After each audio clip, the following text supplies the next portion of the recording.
The word ugly arrived before the roast, and Lady Verity Fenleigh felt the entire dining table lean toward it, as if cruelty had been served under a silver lid. One doesn't marry Lady Verity for beauty, Lord Felix Lark said, lifting his wineglass with the ease of a man who had mistaken applause for character. One marries her for usefulness. There's a kind of mercy in plainness. It teaches a woman gratitude. A faint laugh moved somewhere near the candles, then died before it found courage. The footman behind Verity's chair became still. Lady Maud Arundel, seated at the head of the table in pearls and lavender silk, gave a soft reproving sound that did not reprove him at all. Felix, really? You will make poor Verity think you mean to wound her. Felix smiled across the white linen. He was the younger son of the Marquess of Lark, handsome enough to be forgiven too often, and indebted enough to need forgiveness quickly. But I don't mean to wound her. I mean to be honest. If plain is too gentle a word, then yes, call it ugly. At least ugliness teaches a woman gratitude. The candles snapped softly in their holders. Outside the long windows of Arundel House, London rain touched the glass and slipped downward in silver lines. Inside, no one moved. Not the widowed aunt who had called herself Verity's guardian for 9 years. Not Miss Celia Arundel, whose bright eyes had sharpened with pleasure. Not the guests gathered beneath the painted ceiling for a dinner, meant to confirm that Lord Felix's attention to Verity was practical, respectable, and nearly charitable. Verity had been corrected often enough to know the rules of such moments. If she smiled, the insult would become wit. If she blushed, it would become proof. If she protested, Lady Maud would lower her voice afterward and say that sensitive girls made their own misery. She was the orphaned daughter of the late Earl of Fenleigh, and so the courtesy of lady still stood before her name, a polished remnant of a life that had left little else behind. The title opened doors only far enough for people to see how little fortune followed it. Lady Maud had taken her in, clothed her in colours that made no claim on attention, and reminded her so often of dependence that gratitude had become another piece of furniture in the house. Verity sat with her hands hidden beneath the table. In her right glove, her fingers closed around an old brass key, barely 2 inches long, dull with age and warm now from the pressure of her palm. It had belonged to her mother's trunk, the one beneath Verity's narrow bed upstairs. Lady Maud had always discouraged the trunk. Old letters make grief untidy, she had said. Sentiment does not help a girl secure her future. Verity had obeyed for years. She had obeyed when told brighter ribbons were unkind to her complexion. She had obeyed when told Lord Felix was a sensible match. She had obeyed when Celia laughed at her grey gowns, and Lady Maud called it youthful high spirits. Tonight, obedience sat beside her like a guest no one had invited, and everyone expected her to entertain. "Well," Felix asked, "you're very quiet." Celia bent over her plate with a smile. Verity is often quiet. It's one of her better qualities. Another small laugh stirred, thinner than before. Verity heard it pass around the table, brushing against silver forks and folded napkins. She looked down the length of the room, past Lady Maud's pearls, past Celia's pleased mouth, past the guests pretending not to enjoy the danger of a woman being diminished before them. Her gaze stopped on the only man who had not looked away. Benedict Harcourt, Duke of Calverton, sat near the far end of the table, in black evening dress, his dark hair brushed back from a face that seemed made for judgment rather than pleasure. He was not a frequent guest in houses like Arundel House.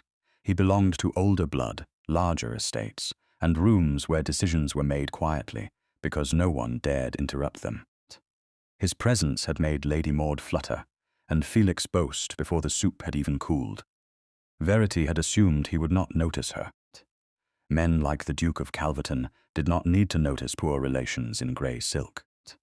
Yet his grey eyes rested on her with an attention so steady that, for one dangerous breath, the insult seemed less powerful than being seen. There was no pity in his face. Verity knew pity. Pity glanced, softened, and retreated before discomfort asked anything of it. This gaze remained. Felix tapped one finger against the stem of his glass. "Come, Verity." You've always had excellent sense. Don't tell me you've misplaced it over a word, as if ugliness had not been made into a sentence passed over her entire life. As if the room had not just agreed to measure her by how gracefully she accepted being reduced. Lady Maud's fan opened with a whisper. Dear child, Lord Felix is only teasing. A future wife must learn her husband's humour. Verity looked at her guardian. Lady Maud wore concern like lace, delicate and arranged for display. She had taught Verity that security came through pleasing people who never intended to be satisfied. She had called this wisdom. She had called it care. Verity pressed the key once more into her palm. The small bite of metal steadied her better than any hand could have done. A strange clarity opened inside her. It did not arrive as anger first. It arrived as exhaustion. She was tired of sitting in rooms where her dignity was treated as a negotiable expense. Tired of being grateful for scraps offered with strings. Tired of letting other people turn her silence into consent. She lifted the napkin from her lap and laid it beside her plate. The sound was soft. It traveled through the silence like a bell. Felix's smile faltered. Lady Maud's eyes narrowed. Verity pushed back her chair and stood. Her knees wanted to tremble. She did not permit them the indulgence. Every face turned upward. For the first time that evening, no one at the table knew what she would do. That, too, was a kind of freedom. Verity, Lady Maud said, warning hidden beneath sweetness. Verity turned first to her, because etiquette mattered most, when others expected it to cage her. She sank into a curtsy, exact and controlled, neither low enough for surrender nor shallow enough for insult. Thank you for dinner, Lady Maud. The table has been most instructive. Celia's lips parted. A gentleman near the middle of the table shifted as if he wished to disappear into his cravat. Lady Maud's fan snapped shut. Sit down, child. Verity was 24 years old. She had not been a child in any way that mattered since the winter her mother died, and every adult around her began speaking in lowered voices about what could be done with her. I beg your pardon, Verity said. I find I am no longer hungry. Felix set down his glass. Don't be absurd. You can't make a scene because I spoke plainly. She turned to him. The candlelight gave him the golden polish of a portrait. But she saw the fear beneath his vanity now. Not fear of losing her. Fear of being made ridiculous by the very woman he had called grateful. Lord Felix, she said, and curtsied again. You have relieved me of several uncertainties. Verity, he said, lower now. Don't walk away from me. She almost smiled then, not with amusement, but with the astonishing discovery that his command no longer sounded like destiny. It sounded like a man speaking too late. I am not walking away from you, she said. I am walking away from the opinion you mistook for permission. The room inhaled. Verity did not wait for permission to leave. She moved toward the door with measured steps, every inch of her back aware of the gazes following her. Her shoulders longed to fold inward. She kept them straight. At the doorway, the footman reached for the handle, but before his fingers closed around it, the Duke of Calverton rose. Chairs did not scrape for dukes. Rooms simply altered around them. Benedict crossed the carpet with the quiet force of rank that did not need display. He opened the door himself. The gesture was small. It was also impossible to misunderstand. A duke had risen for the woman Felix had called ugly. Verity paused beside him. Close, she could see that his eyes were not the cold grey she had first imagined, but something deeper, like rain held behind stone. Your Grace, she said, because nothing in her life had prepared her for rescuers, and she did not trust it when it arrived dressed as courtesy. His gaze lowered for the briefest instant to her gloved hand, still closed around the hidden key. When he looked back at her face, there was no demand in his expression. No question that would force her to lie. Lady Verity, he replied. He held the door until she passed through it. The corridor beyond was cooler, dimmer, and mercifully empty. Behind her, the dining room remained silent for one suspended second before voices rose in careful fragments, polite society trying to repair the damage it had permitted. Verity walked past portraits of Arundel men who had never had to earn the space their faces occupied. She did not run until she reached the bend in the staircase. Only there did her breath break. Not into sobs. She would not give Felix that, not even in private. It came as a sharp ache beneath her ribs, proof that something had struck where no bruise would show. Her room stood at the back of the house, overlooking a narrow garden and the stable wall beyond it. Martha Prynne, grey-haired and straight-backed, was laying out a shawl when Verity entered. One glance at Verity's face, and the older woman's hands stilled. "My lady," Verity closed the door. The latch sounded final. She crossed to the bed, knelt, and pulled out her mother's trunk. Its leather was cracked at the corners. Brass studs marked the lid. The lock waited beneath a stain shaped like a fallen leaf. Martha came closer, her expression changing from concern to recognition. Lady Amelia's trunk. Verity removed her glove finger by finger. The old key lay in her palm, plain and small, and suddenly more precious than any jewel Lady Maud had ever worn. "Lady Maud said I was not to open it." Martha's mouth tightened. "Lady Maud has said a great many things." Verity looked at the key, then toward the door, beyond which the house continued to breathe its old commands. "Sit down, smile, be grateful, be useful, be less." Her hand trembled once, then it steadied. "Martha," she said, fitting the key into the lock, "how long would it take to pack my trunk?" The old servant did not ask why. Her eyes grew bright, but her voice remained practical. "If we take only what is yours, my lady, less than an hour." The lock turned with a soft, decisive click. Verity lifted the lid and smelled lavender, old paper, and a past she had been forbidden to claim. On top lay a folded letter in her mother's hand. Beneath it were documents tied with faded blue ribbon, a small prayer book, and a locked box with no visible keyhole.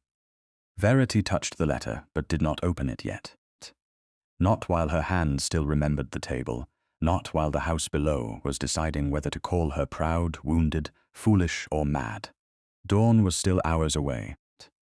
By sunrise, Arundel House would come to her room, expecting apology, obedience, perhaps tears. It would find none of them. Verity closed the trunk halfway and rose.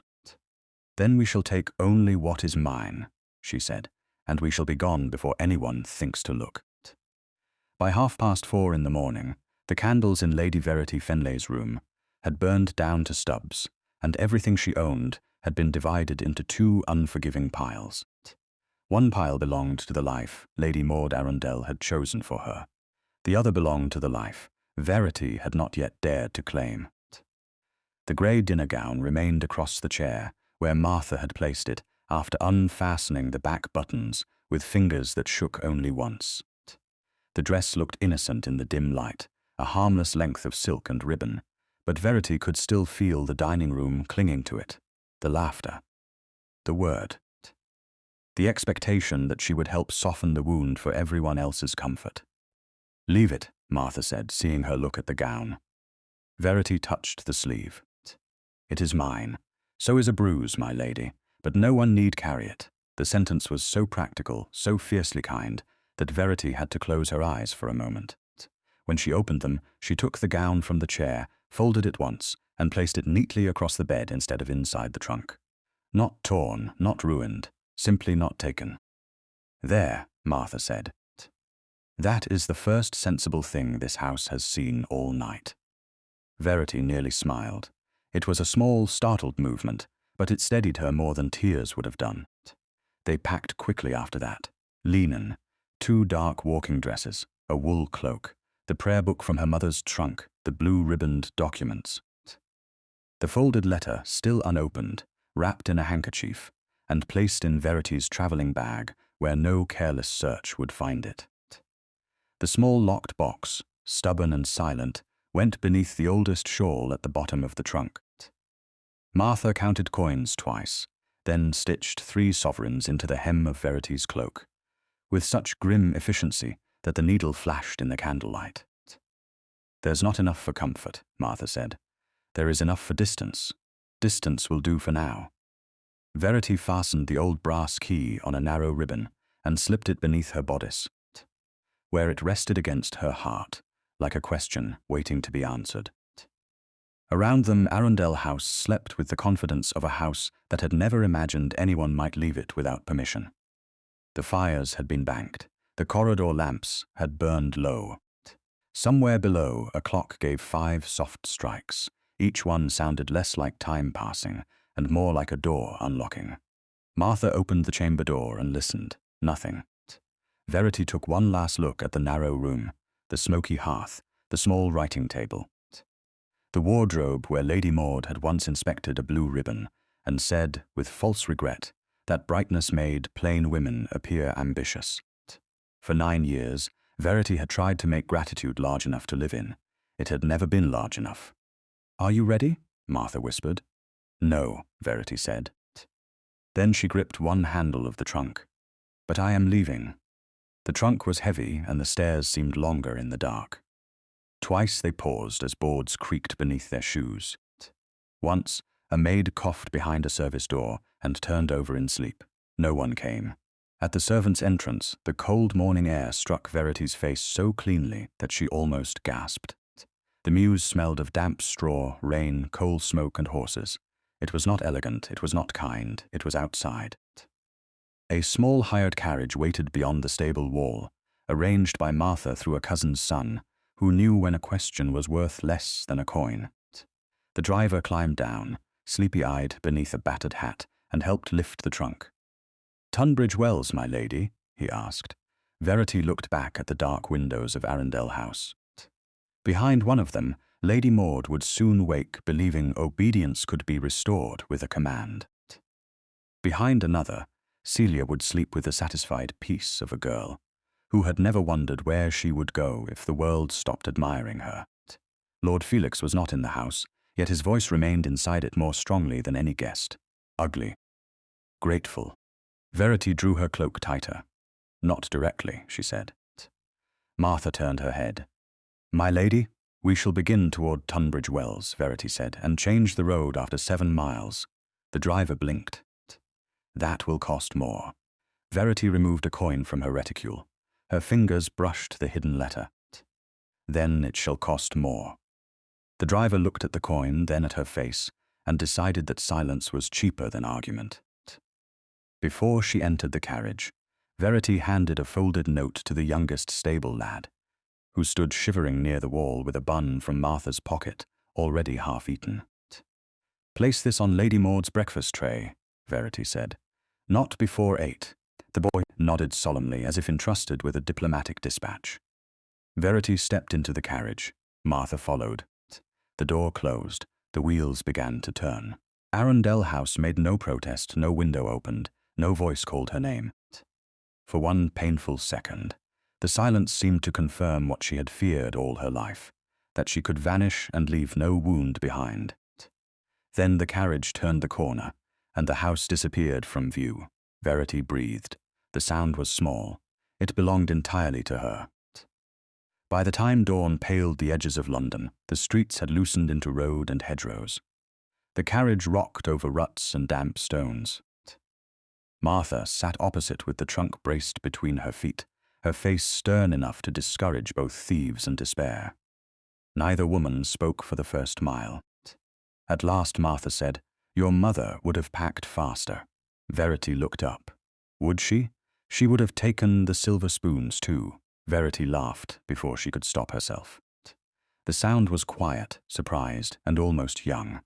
It did not erase the dinner table. Nothing could, but it made the memory less powerful for one breath. She turned to the window as Mayfair fell behind her. A woman could be called ugly in one room and still watch the morning open in another. At 8, Lady Maud Arundel read Verity's note in her dressing gown, with her hair not yet arranged and fury making her look older than any mirror had dared suggest. The maid who brought the tray stood frozen near the door. Lady Maud read the single line twice. "I release Lord Felix from the burden of my face." For a moment she seemed not to understand it. Then her eyes lifted. "Where is she?" "We don't know, my lady. Do not say that to me as if it were an answer." Lady Maud swept past her into Verity's room. Celia arrived behind her in a morning wrapper, bright with curiosity and irritation. "Has she been dramatic again? Be quiet." The room was neat. That offended Lady Maud more than disorder would have done. The bed had been smoothed. The grey dinner gown lay folded upon it like a deliberate memory. The wardrobe stood open. The shelf where the old prayer book had rested was bare. Lady Maud crossed to the bed and looked beneath it. Empty, the colour left her face. Celia noticed at once. The trunk. Do not be foolish, but that is why you look frightened. Lady Maud turned sharply. I am not frightened. Then why does it matter? Before Lady Maud could answer, the butler appeared in the doorway, rigid, with the pleasureless importance of bad news. Lord Felix Lark has called, my lady. Felix entered without proper delay, handsome, pale, and angry enough to forget polish. Is it true? He demanded. Tell me she did not leave. Lady Maud crushed the note in her hand. She has behaved rashly. Rashly? Felix laughed once, without humour. She walked out after making me look a fool before half your table. Now she runs as though she is the injured party. Celia leaned against the doorframe. Perhaps she disliked being called ugly. Felix turned on her. Do not be clever. I wasn't. That was the problem last night. Lady Maud snapped. Enough. Her voice lowered as she faced Felix. You will send a man along the road to Tunbridge Wells, quietly. She may go to someone connected with her mother. What someone? An old woman. Perhaps no one now. It does not matter. It matters if she talks. The words slipped from him with less care than Lady Maud would have wished. Celia's eyes sharpened. Lady Maud gave Felix a look that should have cut him into silence. She is confused, Lady Maud said, each word measured. She is emotional. She is in danger of making claims she does not understand. Claims about what? Celia asked. No one answered her. Then the butler appeared again, more rigid than before. His Grace, the Duke of Calverton, has called. Lady Maud froze. At this hour? Yes, my lady. His Grace says the matter cannot wait. Benedict Harcourt entered the drawing-room 10 minutes later, with rain darkening the shoulders of his coat, and an expression so calm that it made every apology in the room feel dishonest before it was spoken. Lady Maud received him with anxious dignity. Felix stood near the mantel, gripping his gloves. Celia sat by the window, pretending not to listen while missing nothing. Your Grace, Lady Maud said, you find us distressed. My poor ward has suffered a fit of sensibility. Benedict's gaze moved once over the room. Has she? Felix stepped forward. She fled after insulting us. I remember who offered the insult, Benedict said. Felix's mouth closed. Lady Maud gave a careful sigh. Verity has always had delicate nerves. She takes correction badly. Dignity is not illness. The sentence settled into the room with uncomfortable weight. Lady Maud's fingers tightened around the crushed note. You cannot understand the difficulties of managing a dependent girl. No, Benedict said. I understand the danger of calling management protection. Celia looked down quickly, but not before Verity's absence seemed to acquire shape in the room. Benedict turned toward the hall. I would like an account from the porter and the coachman on duty before dawn. Lady Maud stiffened. That is unnecessary. Most inconvenient truths are first called unnecessary. Your Grace, this is a family matter. Benedict looked at her, and the full rank of him appeared without any raising of his voice.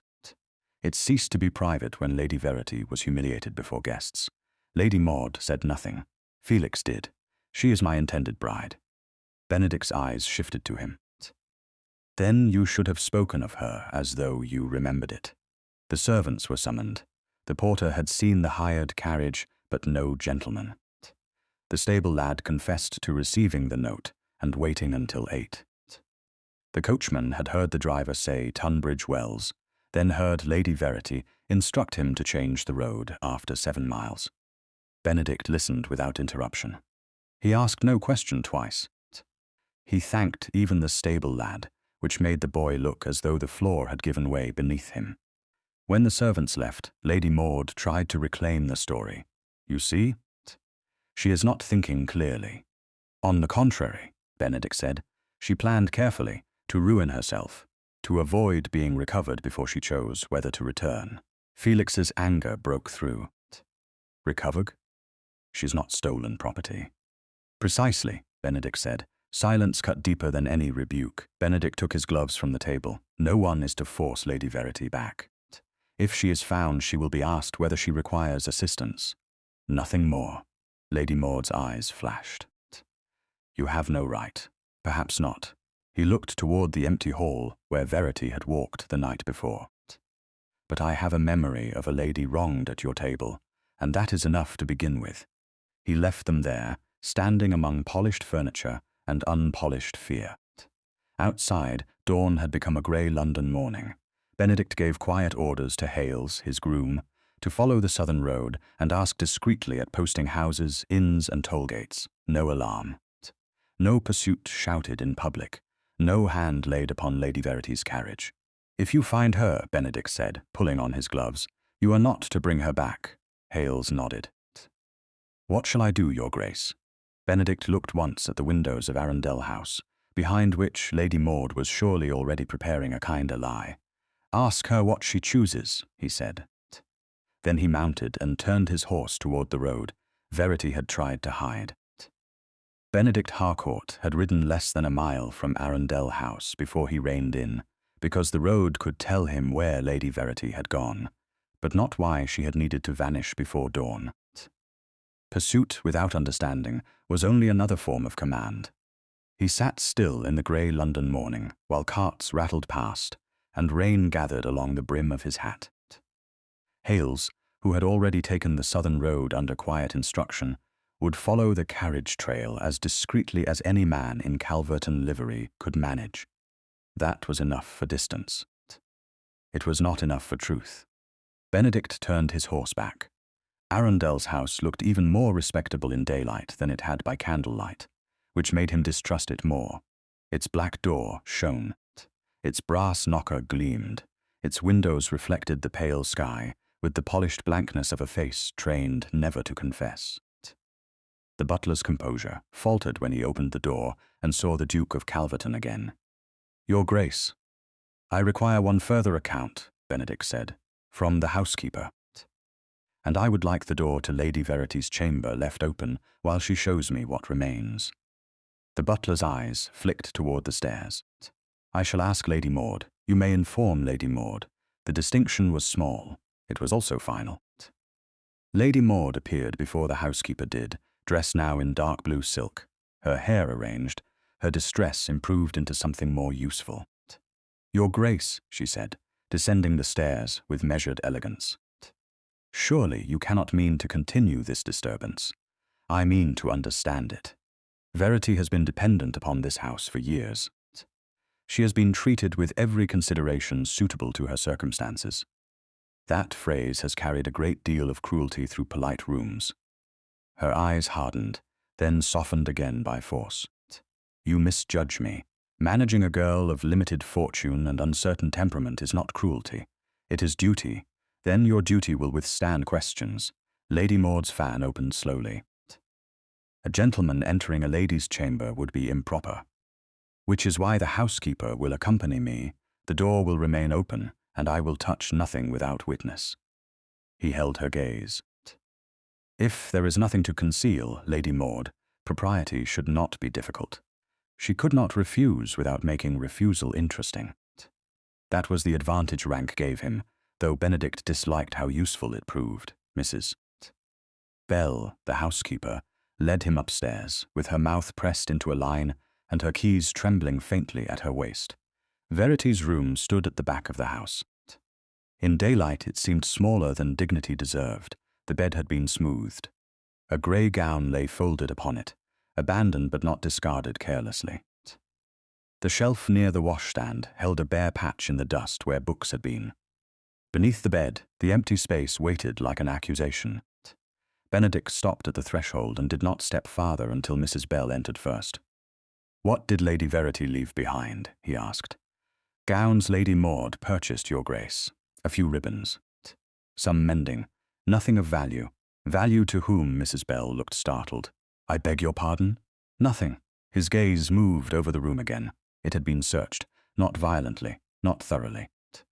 Drawers stood a fraction too straight, as if closed by hands in a hurry to make disturbance look like order.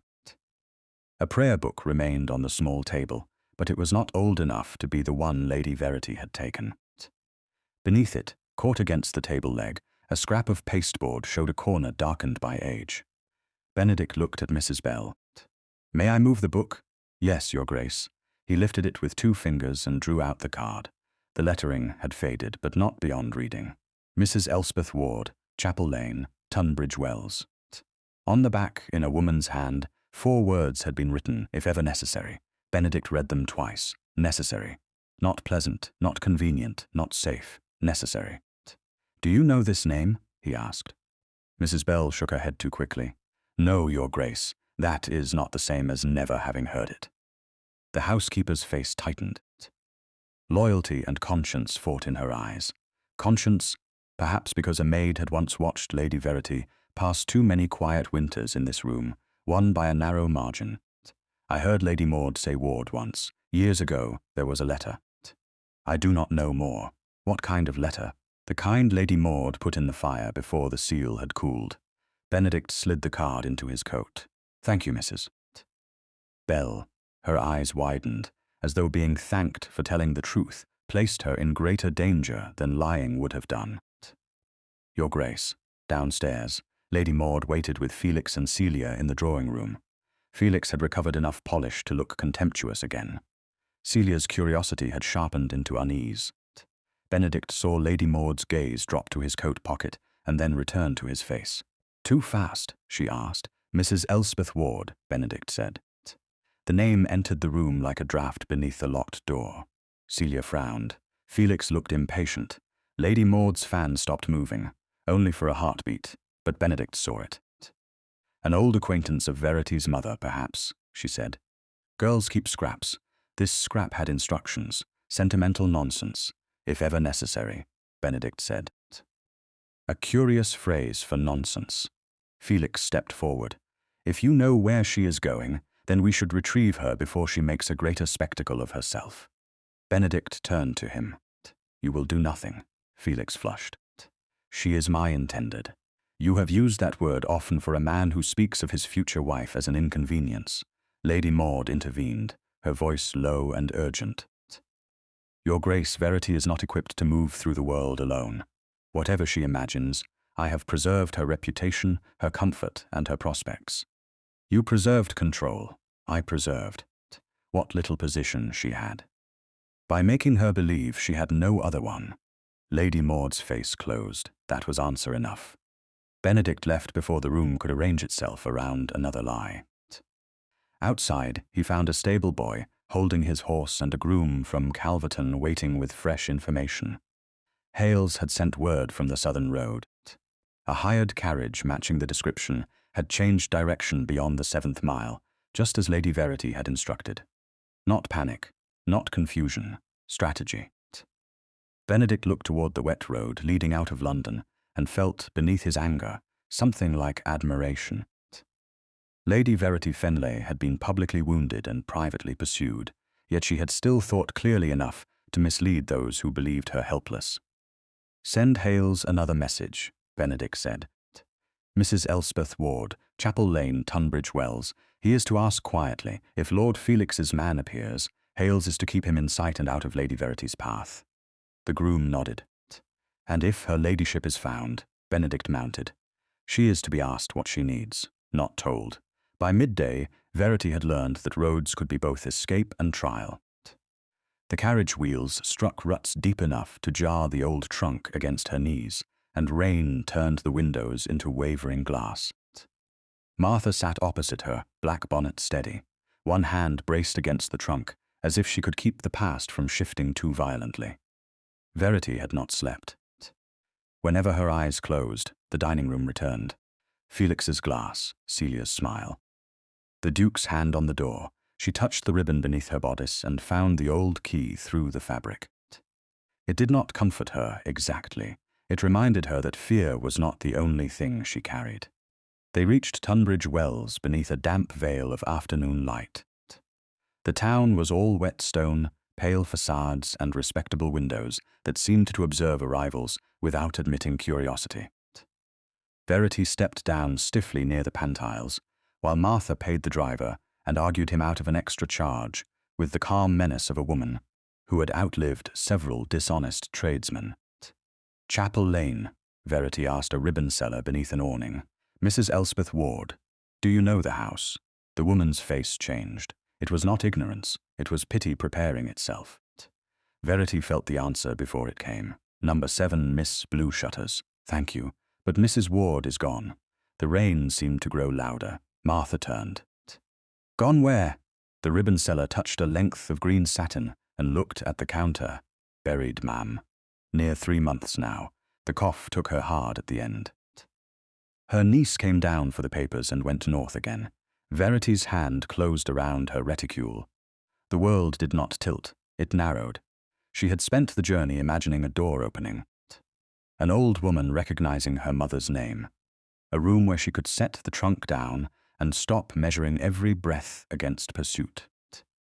She had not imagined arriving after the last person who might have remembered her had been put into the ground. Are you certain? She asked. The woman's expression softened. I'm sorry, miss. There's no mistaking Mrs. Ward. She was a kind soul. Quiet. Kept old letters tied with blue thread, they say. Blue thread. Verity looked at Martha. Martha looked back and said nothing, because there was nothing useful to say in the street, with rain on their sleeves and strangers nearby. Number 7, Verity asked. At the end of Chapel Lane, Verity turned toward the narrow street. Each step felt heavier than the trunk. At number 7, the blue shutters were closed, and a black ribbon still hung at the bell pull, faded by weather. A neighbor answered their knock, wiping flour from her hands. She confirmed what the ribbon seller had said. Mrs. Ward was dead. Her niece had taken the papers. She knew no address beyond somewhere near York. Then she paused, looking at Verity's face. She did speak a name once, when fever made her wander. Verity's breath caught. What name? Fenleigh, or something like it. She said, if the Fenleigh child comes, tell her I kept faith as long as I could. For a moment, Verity could not speak. Kept faith. As long as I could. It was not shelter. It was not an answer. But it was proof that a door had once existed. Martha moved closer, her shoulder almost touching Verity's. My lady, we should find lodging before dark. Verity looked at the closed blue shutters, then at the old brass knocker no hand would lift for her now. The fear came back, whispering that women like her did not escape. They only changed the direction of loneliness. Then her fingers found the key beneath her cloak. It had opened one lock, not all. Not yet. Yes, she said, lifting her chin. A respectable lodging. And then we find what Mrs. Ward left behind, even if someone has already tried to carry it away. By late afternoon, Tunbridge Wells had given Lady Verity Fenleigh 3 facts and no mercy. Elspeth Ward was dead. Her papers had been taken north by a niece. No one could name beyond Miss Ward of Yorkshire. And the promise Verity's mother had trusted to another woman had survived only as a sentence spoken through fever. I kept faith as long as I could. The words followed Verity from chapel. Lane to the respectable lodging house, Martha found near the Pantiles, where a narrow-faced widow named Anstey inspected them from cap ribbon to boot hem, before deciding that a lady with 1 servant, 1 trunk, and no male relation in sight was either trouble or rent. Rent fortunately won. Payment in advance, the widow said. No visitors after dusk without my knowledge. No loud weeping. The last lady who wept loudly frightened the curate. We shall be quiet, Verity said. Quiet is not always respectable. Martha set down the smaller bag with enough force to make the floor answer. Neither is curiosity, madam, yet here we are. Widow Anstey stared at Martha for 1 long second, then gave a reluctant sniff that might have been admiration. Top room. The roof leaks only when the rain means it. The top room was clean, sloped, and cold. Its window looked toward the backs of shops and a slice of grey sky. The bed was narrow, the washstand cracked, and the grate held 2 sticks pretending to be fuel. Yet the door had a bolt on the inside. Verity looked at that bolt longer than she meant to. Martha saw. A palace, compared with a room that listens for Lady Maud's footsteps. It smells of damp. Damp rarely tells a woman to be grateful. That nearly made Verity smile. Nearly. The cost of the room, supper, carriage, and distance had thinned their money too quickly. She removed the small garnet brooch from her reticule, the only jewel Lady Maud had not thought fine enough to control. It had been her mother's, not valuable, but warmly coloured like wine held to firelight. Verity turned it over once before placing it in Martha's palm. There is a shop we passed near the colonnade. Martha closed her fingers around it, but did not move. My lady, we need bread, coal, and time. Sentiment does not pay for any of them, no. But it keeps a heart from becoming cheap. Verity looked away first. Then sell only the metal, not the memory. Martha's face softened. That I can do. While Martha went below to bargain and glare as needed, Verity opened the trunk. She did not unpack fully. Unpacking felt like claiming safety, and she was not yet foolish enough for that. She took out the prayer book, the tied documents, and her mother's letter. Her hand hovered over the folded paper. All day she had been afraid to read it. If it contained comfort, it might break her. If it contained nothing, that might break her worse. A sound in the hall delayed her. Raised voices. A girl's frightened apology. Widow Anstey's sharp reply. Verity opened the door. On the landing below, a young maid stood with a cracked water jug at her feet, tears bright in her eyes. Widow Anstey pointed at the pieces as if they had insulted her ancestry. Out of your wages, Bess. Every penny. Please, ma'am. It slipped where the stairboard lifts. I didn't mean to. Meaning does not mend crockery. Verity saw the raised board at once, warped by damp and waiting for the next foot. She had stepped around it herself. The girl did not break it through carelessness, Verity said from the stair. Both faces turned up. Widow Anstey's mouth tightened. Begging your pardon, my lady, but this is my house, and your stair. Verity came down 2 steps. The board is lifted. If you charge Bess for the jug, you charge her for your carpenter. Bess stared as if no one had ever placed fairness between her and punishment. Widow Anstey bristled. You speak boldly for a new lodger. Verity felt the old instinct rise, the urge to soften, to apologize, to explain herself into smaller pieces. She let it rise. Then she stepped over it. I speak accurately. Martha returned at that moment, damp bonnet askew and triumph in her eyes. Got more than the brooch deserved, and less than it remembered, she announced, then saw the scene. Shall I put anyone out the window? Bess made a small sound between fear and laughter. Widow Anstey looked at Martha, then at Verity, then at the broken jug. Half wages, she muttered. Nothing, Verity said. The widow glared. Verity did not look away. At last, Widow Anstey exhaled as though parting from a fortune. Nothing then. But if the curate weeps, I shall charge all of you. Bess gathered the pieces with shaking hands. As Verity passed, the girl whispered, Thank you, my lady. The gratitude did not feel like Lady Maud's gratitude. It did not bind, it warmed. Upstairs again, Martha set coins on the table. You have made an enemy of our landlady within 10 minutes. She has made an enemy of her own stair. A fair distinction. Verity sat by the window and opened her mother's letter before courage could leave her. The paper was worn at the folds. The ink had browned. My dearest child, if you read this, then something has gone wrong with the arrangements I trusted others to honor. Do not think you were left because you were unwanted. Nothing in my life was more wanted than you. Verity stopped. The room blurred. Martha turned toward the grate, pretending great interest in 2 sticks of wood. Verity pressed the letter flat and forced herself to continue. If Elspeth Ward still lives, she will know where to send you. If she does not, seek Augusta Harcourt, Dowager Duchess of Calverton. She was my friend when I had few friends and truer than many relations. There are papers concerning your settlement, modest but sufficient if honestly handled. 1 key remains with you. The 2nd was sent separately to your legal guardian for safekeeping. Trust the stag when you see it. The next line was torn away, not by age, by a sharp, deliberate hand. Verity traced the missing edge with 1 finger. Martha. Martha came behind her and read over her shoulder. 2nd key, sent to my guardian, Lady Maud. Verity nodded. The old brass key beneath her bodice suddenly felt less like inheritance and more like half of a sentence. She knew. A woman does not forbid a trunk because she knows nothing. Verity read the final line. If they make you feel small, Verity, remember that smallness is sometimes taught by those who fear what you might become if you stood upright. She lowered the letter to her lap.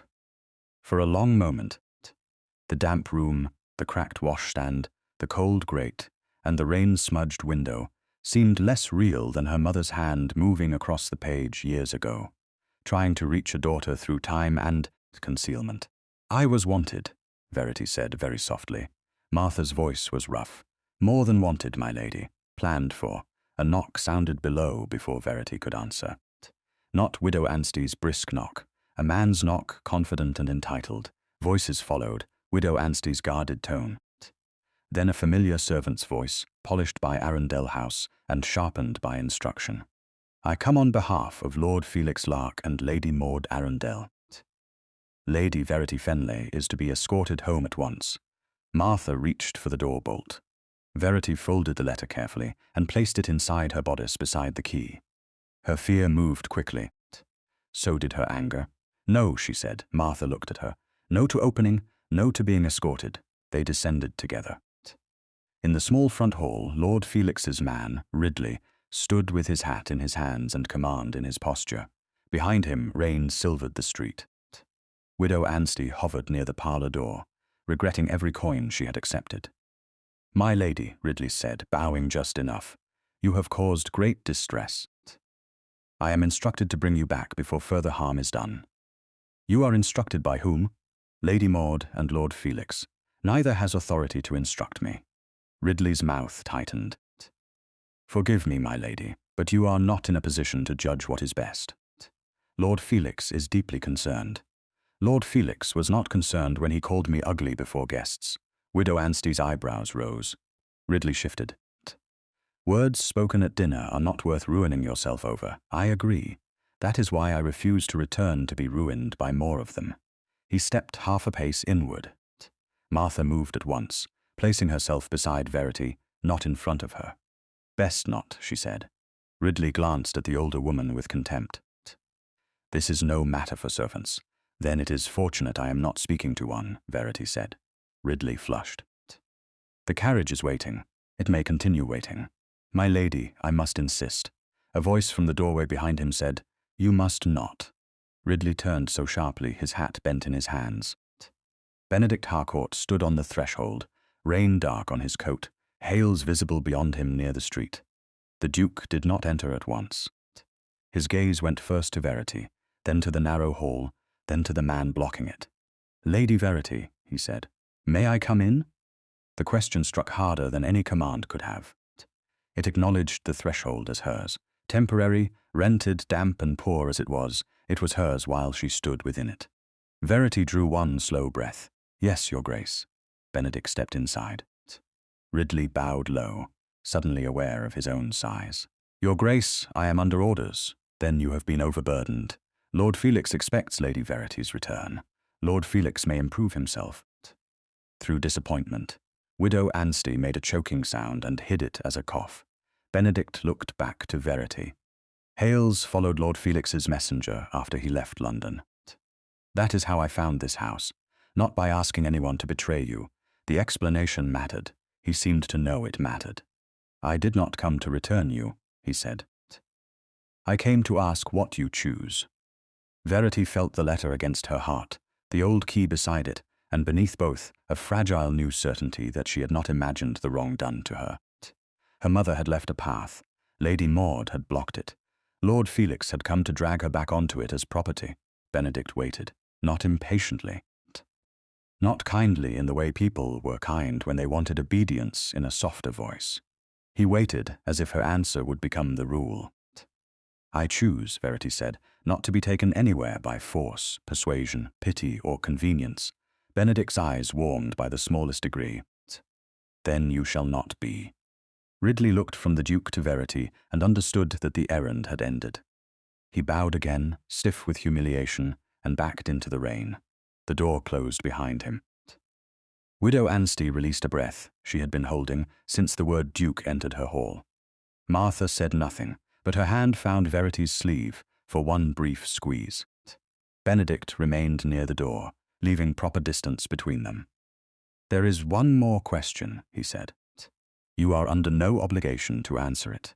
Verity touched the folded letter through the fabric of her dress. "Ask, did your mother know Augusta Harcourt?" The air changed. Verity looked up at him. "Yes." Benedict's stillness deepened.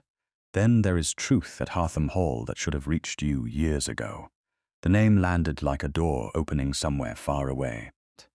Verity was tired, wet, frightened, and nearly out of money. But for the first time since leaving Arundel House, she knew the next direction was not merely away. It was towards something. Benedict did not offer rescue as if it were a carriage waiting to swallow her. He stood in Widow Anstey's narrow front hall, rain still darkening his coat, and spoke as though every word must pass through propriety before it reached her. "My mother keeps a dower cottage on the grounds of Hartham Hall," he said. "It has its own entrance, its own servants when required, and it is under the Dowager Duchess of Calverton's authority, not mine. If you choose to go there, Mrs. Prynne remains with you. I do not enter unless invited. No one will say you are hidden in my house because you will not be in my house." Martha's brows lifted at the carefulness of it. Widow Anstey, who had recovered from the shock of a duke in her hall, enough to regret not charging more for the room, listened with her mouth slightly open. Verity looked at Benedict across the dim passage. She was tired enough that any promise of safety should have tempted her into trust. Instead, fatigue made her more suspicious. Safety had always been the name others gave to arrangements that reduced her. "Why would your mother receive me?" she asked. "Because she knew Lady Amelia Fenleigh." Benedict's voice changed when he spoke her mother's name. "Not much. Enough. And because, if what you carry is connected to her, then it should have reached Hartham Hall long ago." Verity touched the folded letter beneath her gown. The old key rested beside it. For years those two objects had slept inside a trunk Lady Maud preferred locked. Now a duke stood before her and did not ask to see either one. That restraint unsettled her more than command would have done. "If I refuse," Benedict said, "then Hales will wait long enough to ensure Lord Felix's servant does not return tonight, and I will leave you with the name of a solicitor in Tunbridge Wells who can advise you without reference to me." Martha made a soft sound behind Verity. It was not quite approval, but it had travelled some distance in that direction. "And Lady Maud?" Verity asked. "Will be told nothing by me. People will talk if I go to Kent under your families. Protection. People are already talking, because Lord Felix gave them a cruelty to repeat." His face remained composed, but anger moved beneath the stillness like fire behind a closed grate. "I cannot prevent every tongue. I can ensure no hand is laid on your choice." Verity looked toward the stair that led to the damp room where her mother's letter waited. Elspeth Ward was dead. The papers had gone north. Lord Felix had sent a man to fetch her as though she were mislaid luggage. Somewhere in Kent, the friend her mother had named still lived. That was not certainty. It was direction. "I will go," she said, "because there is truth there, not because I am afraid." Benedict bowed his head. "I understand." "No," Verity said, surprising herself. "You do not yet. But you are listening." His eyes met hers. Something softened in them, quickly contained. "Then I shall continue." They left Tunbridge Wells the next morning, after Widow Anstey accepted her payment, with the mournful air of a woman watching scandal depart, before it had properly ripened. Bess, the maid with the cracked jug, slipped a wrapped roll into Martha's hand, and whispered that the loose stair had already been blamed upon the rain. Verity thanked her, and the girl blushed as though thanks from a lady were a coin she had never expected to hold. Benedict's carriage waited at a respectable distance from the lodging-house, the Calverton crest small but unmistakable on the door. Hales stood beside it. Benedict himself rode on horseback, not inside, and that choice travelled through the street faster than any explanation. It said escort, not possession. Martha noticed. His Grace has either excellent instincts or an excellent mother. Verity stepped into the carriage with her trunk beneath the seat, and the locked box wrapped in a shawl on her lap. Perhaps both. Dangerous combination. The journey into Kent unfolded beneath a clearing sky. Fields widened. Hedgerows shone with rain. From time to time, Benedict's horse appeared beyond the carriage window, never too close, never out of sight for long. Verity tried to read her mother's letter again, but the torn edge kept drawing her eye. The missing line felt deliberate enough to speak. One key remains with you. The second was sent separately to your legal guardian for safekeeping. Trust the stag when you see it. She laid the old brass key in her palm. In the daylight, she saw what the dim room had hidden. The bow of the key was worn nearly smooth, but not plain. A tiny stag had been pressed into the metal, its head lowered as if listening. Verity stared until the carriage blurred. Martha leaned forward. What is it? Verity held out the key. There is a mark. Martha took it carefully. A stag. My mother wrote, trust the stag when you see it. Martha's fingers closed around the key for a moment before she gave it back. Then we are on the right road.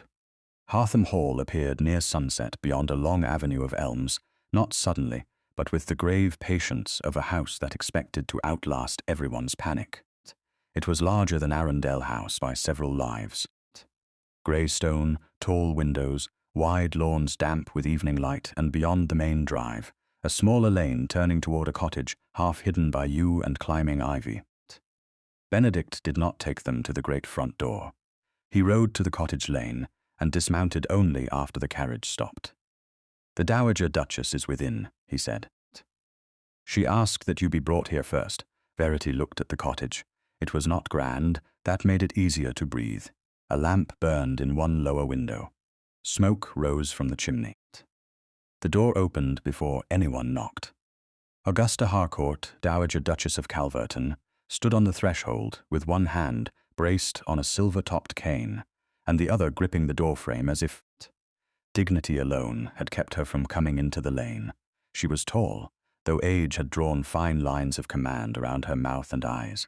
Her hair was white beneath a lace cap. Her black gown was simple, but no one would ever have mistaken simplicity for weakness on her. Benedict bowed. Mother. Augusta ignored him. Her gaze had gone directly to Verity's face. For one suspended moment, Verity was not sure whether the woman saw her at all, or saw someone else through her. Then Augusta whispered, Amelia. Verity's throat tightened. Lady Amelia was my mother. Augusta closed her eyes once. When she opened them, the command had returned, though grief stood behind it. Then you must come in at once. Benedict, remain outside until Lady Verity invites you. Hales, bring the trunk, Mrs. Prynne, you will have tea and authority over anyone who looks at that trunk without permission. Martha straightened as if promoted by royal decree. Yes, Your Grace. Benedict's mouth almost moved. He said nothing. Verity entered the cottage. Warmth met her first, then the scent of tea, beeswax, and lavender. The parlour held no crowd of curious servants, only a fire, a small table, 2 chairs, and a sofa covered in faded blue damask. Augusta gestured Verity toward the fire, but did not press her to sit. Do you have the letter? Verity removed it from its hiding place and handed it over with both hands.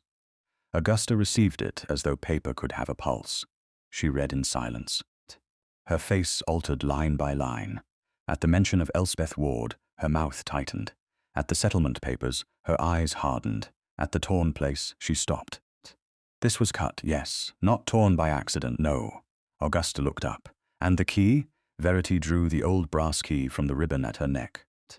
The Dowager Duchess took one step closer, but did not touch it until Verity placed it in her palm. The effect was immediate. Augusta's breath caught. Her thumb moved over the tiny stag with the tenderness one might give a remembered scar. This is ours. Verity's heart struck hard. Harcourt, the old crest before my husband's father, had half the household seals remade to suit his vanity. Augusta turned the key toward the firelight. Amelia had this made after a summer at Hartham. She said if ever her child lost the road, a little stag should lead her home. Verity sat then because her knees no longer trusted her.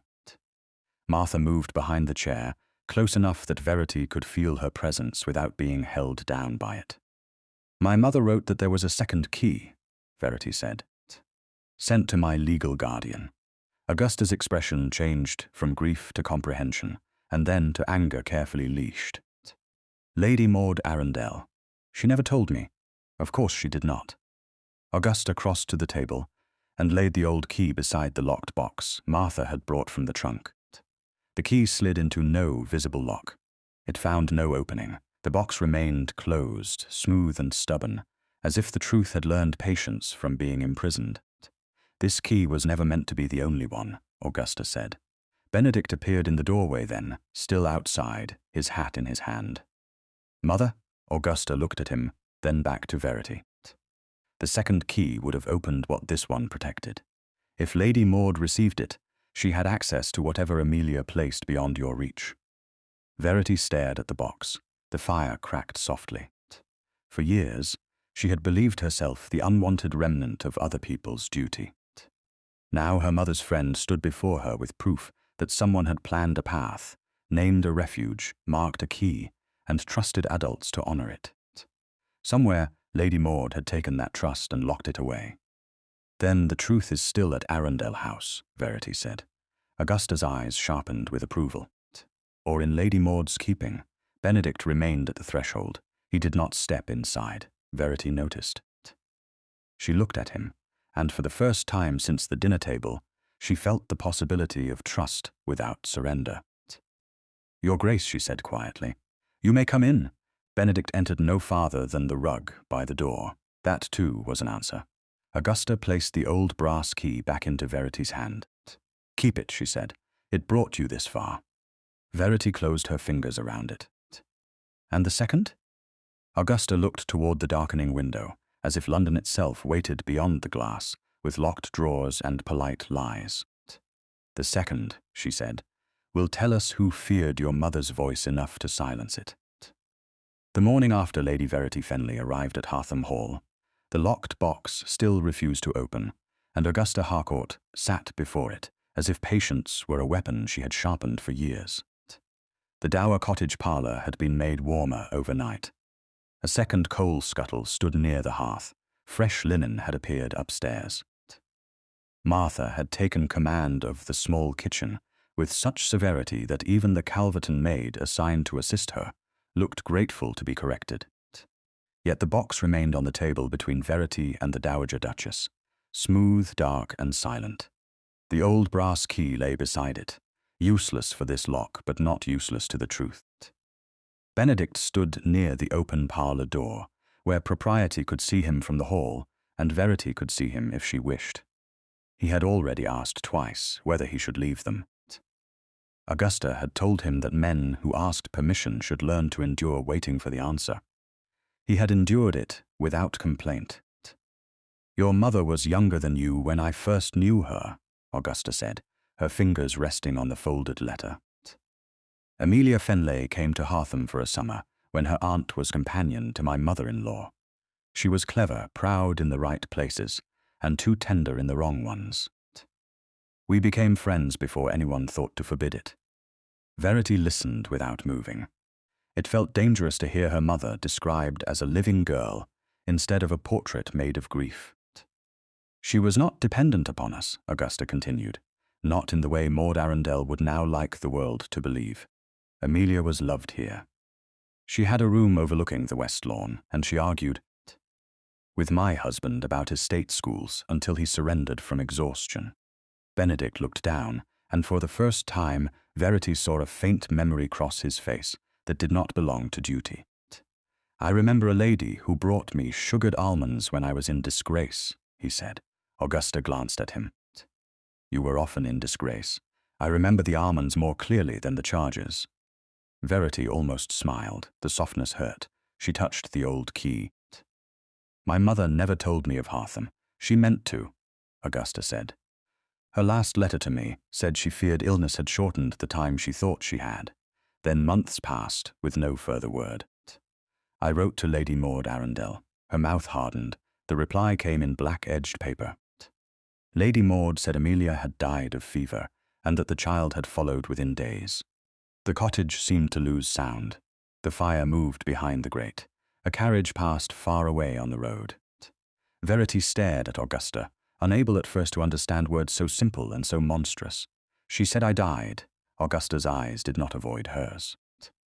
Yes, Martha, standing behind Verity's chair, whispered something that might have been a prayer. Benedict's hand closed on the back of a nearby chair. He did not speak. The restraint in him was terrible and kind. Verity looked down at her own hands, at fingers that had mended cuffs, folded grey gowns, carried trays when servants were short, and written polite replies to invitations Lady Maud deemed suitable. Alive hands, useful hands, ignored hands. All those years, somewhere beyond London, a woman who had loved her mother had believed those hands were dust. Why would she do that? Verity asked, though part of her already knew. Because if you were dead, no promise needed honouring, Augusta said. No settlement required questions. No inconvenient friend of Amelia's could ask why the girl was kept poor, plain, and grateful. The word plain reached Verity like an echo from the dinner table. It no longer struck alone. It had company now, ugly, dependent, dead. Lady Maud had not merely diminished her, she had erased her where it mattered. Augusta pushed the papers toward her. The settlement was not a fortune. It would not buy you half London's admiration, which is perhaps why Lady Maud despised it. But properly administered, it was enough for independent maintenance. Enough to refuse a bad match. Enough to make Lord Felix Lark less necessary than he wished to be. Benedict's jaw tightened. His debts are worse than I thought. Verity looked up sharply. Rumour only. Men, like Lark, survive on charm until arithmetic grows louder. And if he married me, if the settlement were folded into marriage negotiations without your knowledge, it could steady him for a time. Verity's throat tightened, but not with tears now, with clarity. So he did not want my gratitude. He wanted your ignorance, Augusta said. The locked box sat between them, containing whatever Lady Maud had feared enough to divide from the old key. Verity thought of the second key in London, perhaps in a drawer, perhaps on Lady Maud's person, perhaps hidden beneath silk and propriety. She saw, more clearly than ever, the shape of the prison made for her. It had been built from dependence, insult, false concern, and withheld truth. Then Augusta began to hum. It was low at first, almost absent-minded, but the tune slipped into the room with the ache of something half-remembered. Run home, little stag, where the lanterns are bright, Augusta sang softly. Verity's breath caught before she knew why. The next line came from her own mouth, small and shaken. Run home, little heart, through the longest night. Augusta's hand flew to her lips. Martha made no attempt to hide her tears now. Benedict looked at Verity as though the song had placed her at the center of a map he had not known how to read. My mother sang that, Verity whispered. When I was very young, I thought I had invented the memory. Augusta reached across the table. She did not seize Verity's hand. She placed her own nearby and waited. Verity moved first. Their fingers met over the folded letter. No, child, Augusta said. You did not invent being loved. The words struck deeper than the insult ever had. Verity bowed her head, not in defeat, but because something inside her had been standing too long without support. Benedict turned toward the window, giving her the mercy of not being watched while she gathered herself. That, more than any speech, made her trust him a little further. The moment ended with hooves on the lane, fast hooves. Martha stiffened. Benedict was already moving before the knock came, not into the room, but toward the threshold, where his body could become a barrier without making Verity small behind it. Augusta rose with the aid of her cane. If that is my steward in a panic, he will answer for the drama. It was not the steward. Hales appeared at the cottage door, rain on his hat though the sky had cleared, his face composed by effort. Your Grace, Lord Felix Lark is at the outer gate. He insists on seeing Lady Verity. Verity stood. The old fear rose by habit, then stopped when no one in the room looked to Lady Maud's imaginary authority. They looked to her. Benedict turned. Do you wish to see him? The question steadied the floor beneath her. No, then you will not. Felix's voice carried from the lane before anyone answered further. Verity. I know you are here. Augusta's eyes narrowed.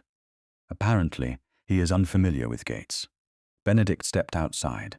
Verity followed as far as the cottage doorway before Martha could object. She remained on the threshold, not hidden. Felix stood beyond the low iron gate, with his hat in one hand and temper stripped of elegance. His travelling coat was splashed from the road. Behind him a servant held 2 horses. Felix's eyes found Verity and sharpened with relief that looked too much like ownership. "There you are," he called. "You have made your point. This nonsense has gone far enough." Benedict stood between the gate and the cottage path, not blocking Verity's view. "Lady Verity does not wish to receive you." Felix laughed. "Does she speak through you now?" Verity stepped 1 pace forward. Benedict did not stop her. "I speak for myself," she said. Felix's gaze flickered over her gown, the cottage, Augusta behind her, Benedict before him. Calculation moved quickly across his face. "Then listen to sense. You're compromising yourself by remaining here." "No," Verity said. "You compromised yourself when you called me ugly before witnesses and expected me to thank you for the attention." His face darkened. "You were always too proud for your situation." "I was not proud enough." Augusta's voice cut from the doorway. "An improvement we shall encourage." Felix's mouth tightened. "Your Grace, surely you understand this cannot continue. She is my intended wife. Her reputation is tied to mine." "A knot you cut yourself," Benedict said. "No man owns a woman he has publicly degraded." The words moved through the lane with the clean force of a bell. Felix looked from the Duke to Verity, and for the first time his confidence faltered. Then anger filled the empty place. "London will ask why a runaway bride is hidden on a duke's estate. My name is not so fragile," Benedict replied. "And she is not hidden." Verity felt the truth of that settle around her. She stood in plain sight, with rain-bright grass beneath her feet and her mother's friends at her back. Not hidden, not dead, not grateful for humiliation. Felix smiled then, but the charm had gone from it. If she will not return as a bride, society may receive another story. Benedict's eyes cooled. "Choose your next words with care." Felix bowed, not well enough to be respectful, only enough to avoid cowardice. "I always do, Your Grace." His gaze moved to Verity. "You should have come back while the matter was still private." He mounted and turned his horse hard toward the road. His servant followed. The sound of hooves faded, but the threat remained behind like smoke.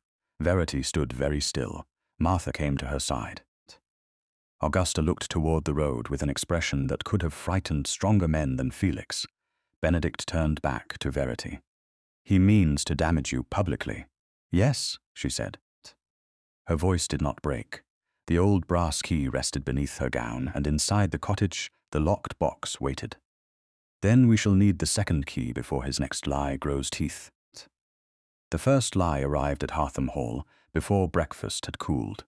It came folded in polite paper, carried by a footman, who looked as though the message in his hand had stained his glove. Augusta Harcourt read it in the dower cottage parlour, her face still enough to frighten the fire into seeming noisy. Verity stood beside the window, with the old brass key hidden beneath her gown and the locked box waiting on the table, like a question no one had yet earned the right to answer.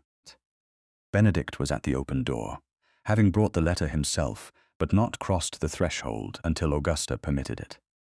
Martha stopped pouring tea. "Well?" she asked, because patience had never been among her virtues when injustice entered a room. Augusta laid the paper down. "Lady Densham's regrets that her afternoon call must be postponed." "That is not a lie," Verity said, though the cold in her stomach knew better. "It is a cowardice." Augusta's mouth hardened. Cowardice becomes a lie when it wears manners. A second note arrived within the hour. Then a third, brought by Hales from London, who had gathered more from servants' entrances than any gossip column could have printed. The story had changed during the night. Lady Verity Fenleigh had not merely fled an engagement. She had left Arundel House with Lady Maud's pearls hidden in her trunk. No one respectable said the word thief in ink. That was what made it worse. They said distressed, unfortunate, confused, irregular, and missing articles. The word thief walked behind each one, smiling. Verity read none of the notes after the first. She did not need to. She could feel them arranging a new room around her, one colder than the dinner table. Ugly had made her an object to be appraised. Thief made her a contamination to be avoided. This is Lord Felix's doing, Martha said. Not alone, Benedict replied. Lark has spite. Lady Maud has discipline. Verity looked at him. You sound almost respectful. No, careful. He moved his gaze from the letters to her face. A careless enemy wounds once. A disciplined one chooses where society is tender. Augusta tapped her cane once against the floor. Then society may learn to be less tender in foolish places. Before noon, a small packet arrived, without sender's name. It was addressed to the Dowager Duchess of Calverton and delivered by a boy who fled before Hales could question him. Inside lay a pearl clasp wrapped in tissue. The metal was dull beneath the gilt. The pearls were too white, too even, too lifeless. Verity stared at it, not because she believed it proved anything, but because she understood the shape of the trap. They want it found here. They want it believed here, Benedict said. Augusta lifted the clasp with a handkerchief between her fingers. Paste, Martha exhaled. Then it's nothing. No, Augusta said. It is worse than nothing. Nothing cannot be waived before fools and called proof. Verity reached for the nearest chair but did not sit. She thought of Lady Maud's pearls, worn at dinner like a badge of authority. She thought of the trunk under her bed, emptied before dawn with Martha watching every ribbon and book. They had taken only what was hers, that had mattered. Now even that dignity was being stolen from her. Benedict saw the movement of her hand and took one step, then stopped himself.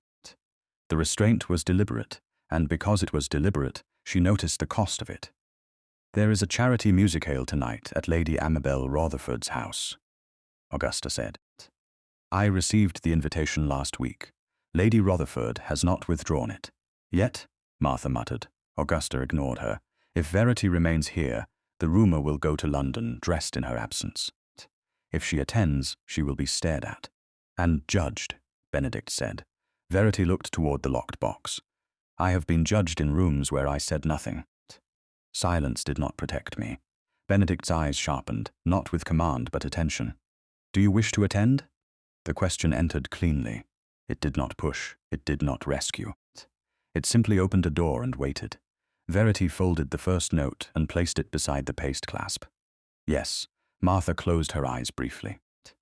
Of course you do. Not because I am brave, Verity said. Because Lady Maud expects shame to keep me obedient. Augusta smiled without warmth. Then we shall disappoint her with excellent posture. By evening, London had learned to lower its voice when Verity entered a room.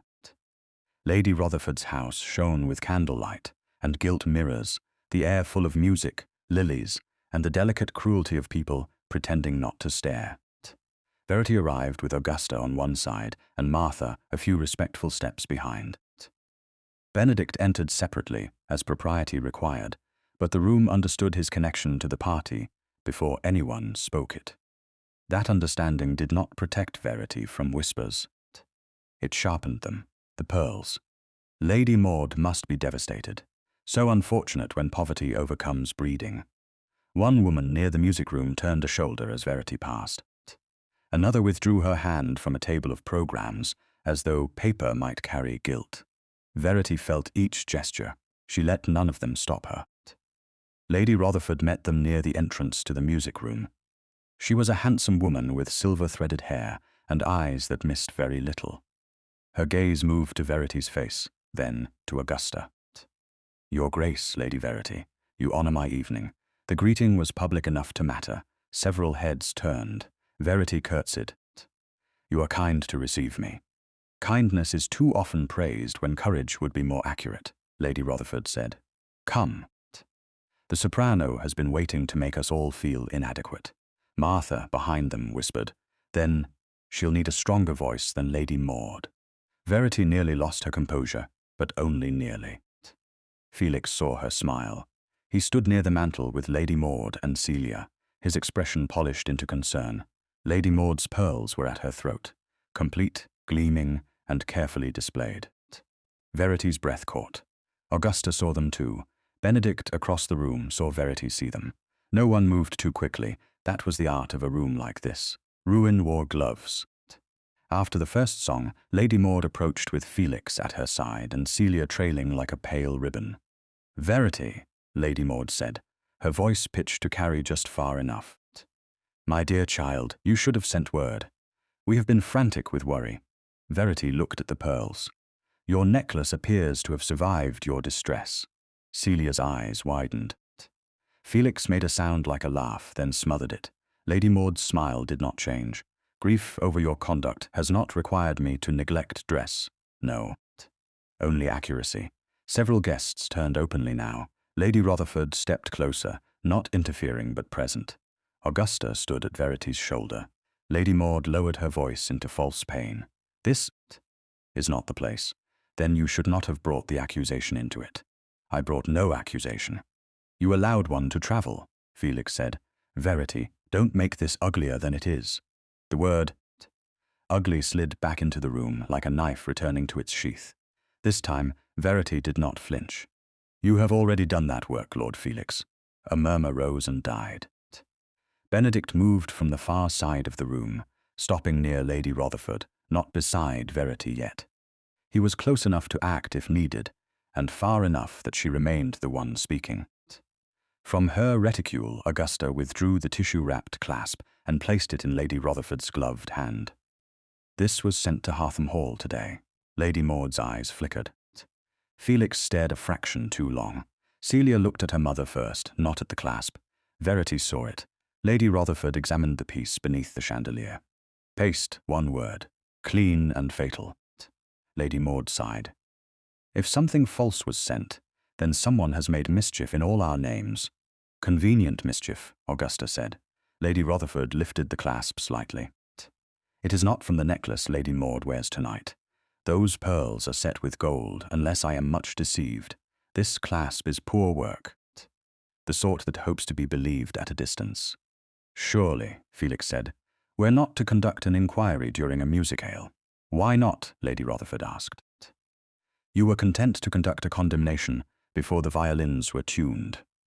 Celia looked down, colour rising in her cheeks. Lady Maud turned to Verity with an expression of wounded guardianship. "My concern has always been your welfare. You are overwrought. First the trunk, then these imagined injuries, now public challenge. People will misunderstand. People have been encouraged to misunderstand," Verity said. Her voice was not loud. That made the room listen harder. "I left Arundel House with my own belongings. If your pearls were missing, you had only to say so plainly. If they were not, you had only to stop the rumor." Lady Maud's smile thinned. "You are very certain for a young woman under unusual influence." Benedict's face altered by one severe degree, but Verity spoke before he could. "No, Lady Maud, I am certain because Martha packed with me, because I know what I carried, and because I am tired of being told uncertainty is the proper state for a woman others wish to manage." Lady Rutherford folded the tissue over the clasp. "In my house, accusations require sturdier support than paste and sighs." The room received that sentence as society received many sentences that mattered, with silence first, then rapid mental arithmetic: who had said it, who had heard it, who would repeat it before midnight. Felix bowed stiffly. "Then we are all relieved." "Are we?" Augusta asked. Lady Maud placed one hand lightly on Celia's arm. "Come, my dear." There is no profit in distressing Lady Verity further. As she turned, her gaze fell not on the pearls, not on Benedict, not even on Augusta. It fell on the guest list resting on Lady Rutherford's table, where Verity's name had been written in black ink among women whose invitations still mattered. Lady Maud looked at that name as if choosing the next lock to pick. Verity felt the promise in that glance before Lady Maud smiled again. The theft accusation had failed to close around her. The next attack would not be so clumsy. It would not aim at a necklace. It would aim at the right of Lady Verity Fenleigh to be believed at all. The music resumed as if paste, pearls, and public cruelty had not just passed beneath Lady Rutherford's chandelier, but the room no longer listened in the same way. Every note from the pianoforte seemed to strike against whispers waiting behind fans. Lady Verity Fenleigh stood near the edge of the music room with Augusta Harcourt at her side, and felt the shape of Lady Maud's next attack before she saw it move. The first accusation had failed because it had been too easy to weigh. A clasp could be examined, a necklace could be checked, paste could be named. But the thing Lady Maud now meant to damage was not metal or pearl. It was Verity's steadiness, the right to be believed when she said she remembered her own life. That sort of attack required no proof, only concern repeated often enough. "My dear," Lady Maud said softly, appearing beside her as the soprano began a song about spring and faithfulness. "Whatever has been said tonight, I hope you understand that my wish remains your protection." Verity looked at the woman who had taught her that protection meant obedience, and that gratitude must be paid in silence. "Your wishes have never lacked confidence." Celia stood a pace behind her mother, pale and restless. Felix had retreated toward the far end of the room, where two gentlemen pretended not to hear him complain that private matters had been dragged before vulgar scrutiny. Benedict remained near Lady Rutherford, his attention divided between the room and Verity with disciplined restraint. Lady Maud followed Verity's glance and lowered her voice. "You cannot imagine this ends because a clasp proved false. Scandal does not apologize when corrected. It changes shape, a skill you know well." Lady Maud's eyes sharpened, then softened again as two ladies turned nearby. "You see, this sharpness is precisely what concerns me. You are overstrained. You have been carried from one influence to another, from Martha's indulgence to the Dowager's indignation to His Grace's most unusual interest. Come home before people conclude you prefer drama to safety." The word home struck wrong. Arundel House had never been home. It had been a room with rules. "If I return," Verity said, "will the second key be waiting on my dressing table?" For the first time that evening, Lady Maud's breath caught visibly. Celia saw it too and looked quickly away. "You speak of things you do not understand. Then teach me. Not here, you preferred here when I was accused." Lady Maud's fingers tightened around her fan. "Do not confuse my restraint with weakness, Verity. I have preserved your name for years." "No, you preserved your version of it." Before Lady Maud could answer, Benedict approached. He did not interrupt with authority. He joined the circle with a bow to Lady Maud, a glance to Augusta, and then a question to Verity. "Are you well?" It was the gentlest possible question and the most dangerous. Verity knew what the room would do with any answer. If she said no, Lady Maud would call it proof. If she said yes, Lady Maud would call it defiance. "I am steady," Verity said. Benedict accepted the correction without blinking. "Good." Lady Maud seized the opening. "Your Grace, surely you see that steadiness in a public room is not the same as safety. Verity must be removed from this noise. If she will not trust her proper guardian, perhaps she will trust your mother." Augusta's cane struck the carpet once. "Do not recruit me into your cowardice, Maud." Lady Maud inclined her head, wounded and gracious. "I speak only of propriety. A young woman under a cloud cannot continue presenting herself in society as though whispers were harmless. It would be kinder for her to withdraw until matters are settled." Benedict's face changed. Not much. Verity saw the thought pass through him, because he had been trained all his life to manage danger before it reached those under his protection. His gaze moved across the room, catching the whispers, Felix's anger, Celia's fear, Lady Maud's polished malice, Lady Rutherford's watchful silence. When he spoke, his voice was low and careful. "Lady Verity, London is cruel when it senses uncertainty. Until the second key and the papers are recovered, perhaps you would consider remaining at Hartham Hall under my mother's formal protection. Not hidden, only removed from immediate harm." The words were reasonable. That was what made them hurt. They came wrapped in care, not control. Yet Verity felt the old room close around her. "Sit down. Be quiet. Let others decide what safety means." Lady Maud turned her face slightly, and a flicker of triumph passed across it before she reshaped it into concern. "You see, my dear, even His Grace understands that you must be kept quiet for your own good." Benedict heard it. So did Verity. His eyes sharpened with sudden recognition, but the damage had already reached her. Verity looked from Lady Maud to Benedict. Kept quiet. That is not what I meant, Benedict said at once. No, Verity replied, but it is what she heard you offer. Lady Maud sighed. Verity, do not twist kindness. I have spent years untwisting cruelty that called itself kindness. Her voice remained low, but people nearby had stopped pretending to listen to the music. When Lord Felix called me ugly, I was expected to sit still so the table could remain comfortable. When I left, I was called unstable. When I took only what was mine, I became a thief. Now that the clasp has failed, I am to be removed until I become suitable for public view again. Benedict's expression tightened with something closer to pain than embarrassment. I wished only to spare you. I know, that was the worst part. Verity's throat ached, but she did not look away. You spoke protectively. That is not the same as speaking with me. Augusta went very still. Lady Maud opened her mouth, but Verity turned to her first. And you, Lady Maud, may stop using propriety as a shawl for fear. If I have become so dangerous in public, it is because people can hear me at last. Celia whispered, Mamma, please. It was the first true plea Verity had ever heard from her cousin. Lady Maud ignored it. You are making yourself impossible. Verity felt the old brass key beneath her gown and thought of the trunk, the locked box, the missing second key. Impossible. That word sounded almost like freedom now. I did not leave one table, she said, to become another man's secret. The sentence struck Benedict directly. He took one breath, then bowed his head. Not in surrender to Lady Maud, in acknowledgement to Verity. You are right, Lady Maud stiffened. Your Grace. I was wrong, he said. The room altered again. Dukes did not often say such things before witnesses. Benedict looked only at Verity. I mistook distance for safety before you chose it. I will not make that mistake twice. Verity had no answer ready.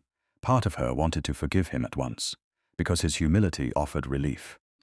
Another part, wiser and newly awake, knew forgiveness did not require immediate trust. Then I choose to leave, she said. Not Hartham Hall, not Arundel House. This room. Benedict stepped aside at once.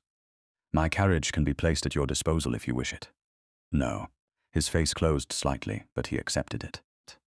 Then Hales can follow at a distance if you permit, only to ensure Lord Felix's man does not interfere, that if your permit mattered. Verity looked at Martha, who had already appeared near the door with her cloak, as though she had anticipated every disaster and found none of them surprising. A useful distance, Verity said. No closer, no closer, Benedict promised. Lady Maud's voice followed her as she turned away. You will regret making enemies of those who know your history. Verity paused. My history appears to be the very thing you fear I shall learn. She walked out before the room could claim her again. Martha joined her in the side hall, Augusta behind them long enough to say that the dowager's carriage would wait in case pride became inconvenient, and that pride, like tea, was best taken hot but not scalding. Verity almost laughed, though her hands shook when Martha fastened her cloak. Outside, night had settled over London, wet and black along the stones. They hired a plain carriage at the corner rather than take the Calverton one. Hales appeared at the far side of the street, saw Verity's look, and remained exactly where he was. That obedience soothed something Benedict's mistake had disturbed. Inside the carriage, Martha sat opposite and studied her face. Where now, my lady? Verity pressed one hand to the place where the key rested. The answer had been forming since Lady Maud's breath caught at the mention of the second key. Tomorrow morning we go to Arundel House. Martha blinked. By force? By card. That is much worse. By formal morning call, in daylight, with proper witnesses nearby. Verity looked through the rain-streaked window toward the direction of Mayfair. She could almost see the room where her grey gown had been left behind, the bed where the trunk had waited. The drawers, Lady Maud believed, still belonged to her authority. I will collect my remaining personal effects, my mother's books, the miniature, anything Lady Maud forgot to hide, and the second key, especially the second key. Martha's mouth settled into a grim line of approval. His Grace will hear of it. Yes, Verity drew a slow breath. He may stand beside me if he can remember not to stand in front. The carriage turned into the darker street. Behind them the musicale continued, full of music and polite speculation. Ahead, Arundel House waited with locked drawers, careful lies, and at least one key Lady Maud had feared too much to destroy. For the first time since leaving that house, Verity was not running from a closed door. She was planning to knock. At 11 the next morning, Lady Verity Fenleigh returned to Arundel House by the front door with her calling card in her hand, Martha Prynne at her shoulder, and a solicitor's clerk from Mr. Ellery's office waiting at the curb beside a hired carriage. That mattered. It was not a flight through the service entrance before dawn. It was not a plea. It was not a daughter of dependence creeping back for permission to exist. It was a formal morning call, conducted in daylight, under rules Lady Maud Arundel had spent a lifetime using against women less practiced at surviving them. The footman opened the door and went pale. Lady Verity, good morning, Thomas. She gave him her card. Please inform Lady Maud that I have come to collect personal effects left in my former chamber. Mr. Ellery's clerk will record any refusal to release items belonging to me or to my late mother. Thomas looked past her to the young clerk, who held his leather portfolio as if it were a shield against nobility. My lady, I am not sure Lady Maud is receiving. Then she may decline to receive. She may not decline to return my property. Martha's eyes remained on the footman. They did not blink. Thomas stepped aside. Arundel House received Verity with the same scent of beeswax, coal smoke, and overwatered hothouse roses. Nothing in the hall had changed, which made her own change feel almost improper. The portraits still looked down with inherited certainty. The runner still muffled a woman's steps. The drawing-room door still stood slightly open, waiting to swallow conversation and return it polished. Lady Maud did not keep her waiting long. She appeared in dark silk, her face arranged into sorrowful composure, and her fan closed like a weapon at rest. Celia hovered behind her, dressed in pale blue and curiosity, though fear pulled at the corners of her mouth. Verity, Lady Maud said. This is most unwise. Good morning, Lady Maud. Verity curtsied with exact courtesy. I have come for my mother's books, her miniature, any remaining letters from Fenleigh, the sewing basket, ivory handles that arrived in her trunk, and any small effects of mine left in my chamber. Lady Maud's expression did not alter until the sewing basket was named. Then her fingers tightened around the fan. You cannot remember what arrived in that trunk. You were a grief-stricken girl. I remember being told not to open it. Celia gave a brittle laugh. You make everything sound sinister now. It's only a basket. Lady Maud turned on her. Celia, the sharpness confirmed more than silence would have done. Verity looked from mother to daughter. If it is only a basket, there should be no difficulty. You have become bold under unusual encouragement, Lady Maud said. No, Verity replied. I have become accurate. The room chilled around the word. Lady Maud recovered first. You may go upstairs with Martha. A maid will accompany you. Martha is sufficient. Martha is no longer in my employ. Neither am I. Celia's eyes widened. The sentence was simple, but in that house it sounded like a window breaking. Lady Maud's smile returned, thinner now. 10 minutes. If you remove anything not yours, I will have witnesses say so. That is why I brought one. Verity did not wait for permission to feel steady. She turned and went upstairs. Her old chamber was as neat as a lie. The grey dinner gown was gone from the bed. Someone had moved through the drawers with careful hands. The wardrobe held 2 dresses Lady Maud had purchased, and one shawl Verity had never liked, because Celia had once said it made her look meek enough to marry. Her mother's books were missing. The miniature was missing. The basket with ivory handles was not there. Martha closed the door most of the way, leaving it open by an inch. They cleared it. Not everything, Verity said. People who hide things grow fond of keeping them close. She crossed to the little table where she had once mended gloves while Celia practiced songs downstairs. The dust showed a small square where the miniature had stood for years before being taken. Her throat tightened, but she made the pain useful. Lady Maud would not risk leaving my mother's things where I might collect them in 10 minutes. She has them in a room she controls. Her writing room? Martha asked. Perhaps. But Celia said too quickly that it was only a basket. They went back down before the 10 minutes had ended. Lady Maud was absent from the drawing room.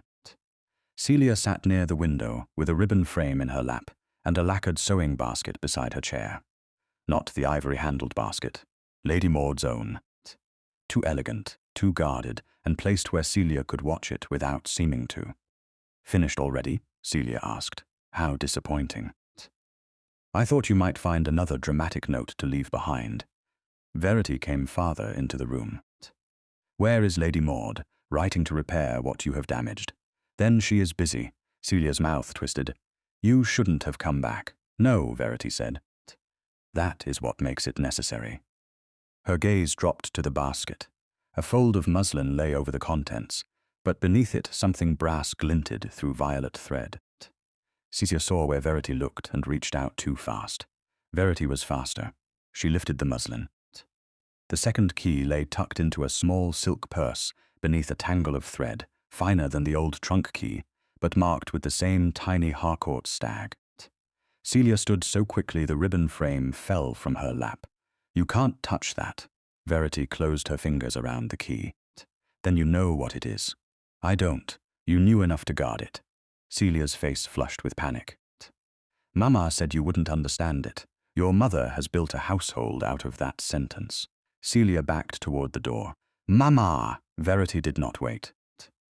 She crossed the hall to Lady Maud's writing room, where the door stood ajar and a fire burned too brightly for the hour.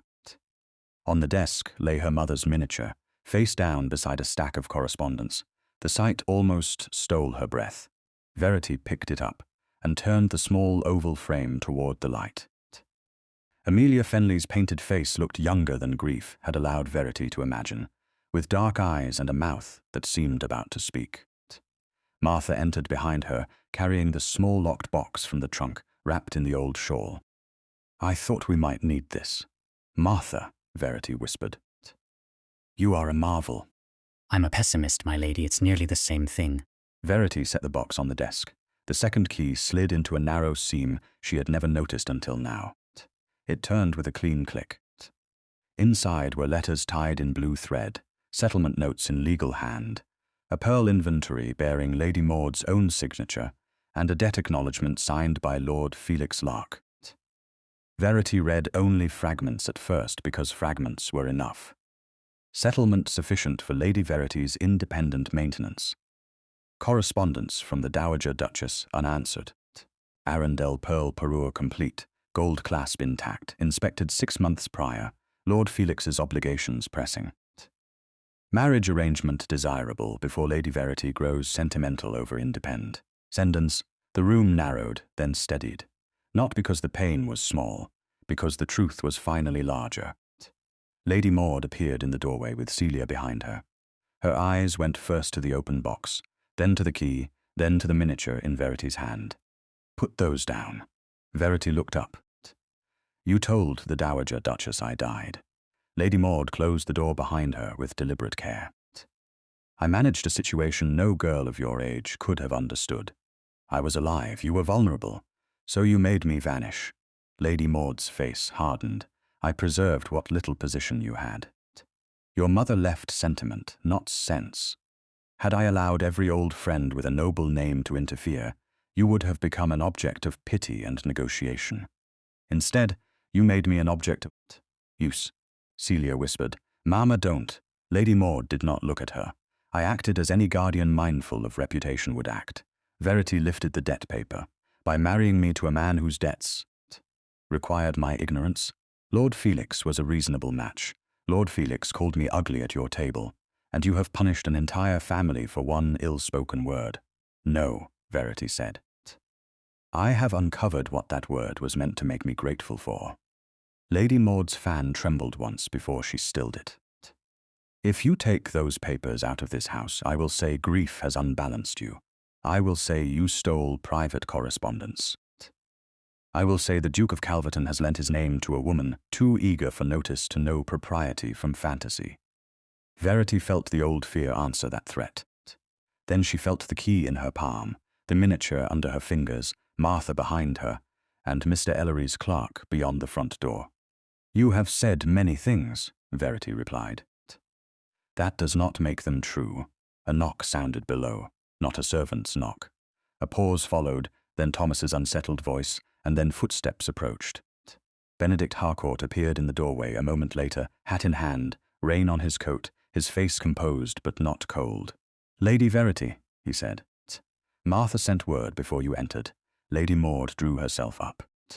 Your Grace, this is a private room. So was the room in which Lady Verity's property was hidden. His gaze moved to Verity, not to the papers first. What do you wish me to do? The question entered the room and changed its balance. Yesterday he had tried to make safety around her.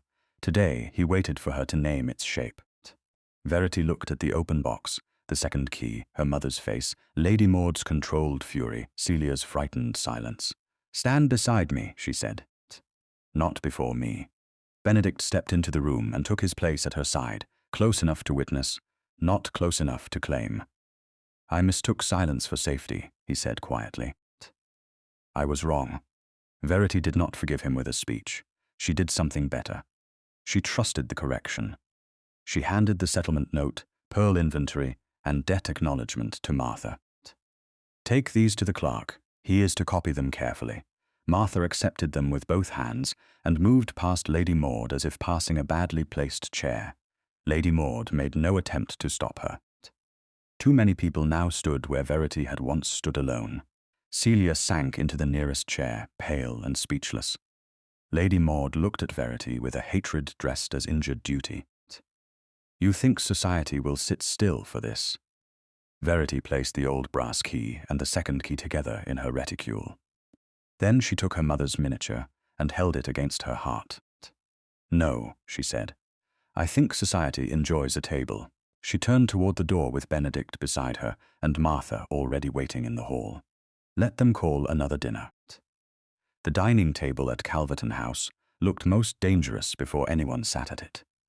Lady Verity Fenleigh stood alone near the threshold of the great dining room, while footmen laid the last pieces of silver, and for one breath she was back in Arundel House with Felix's voice travelling over white linen like a stain no servant could wash out.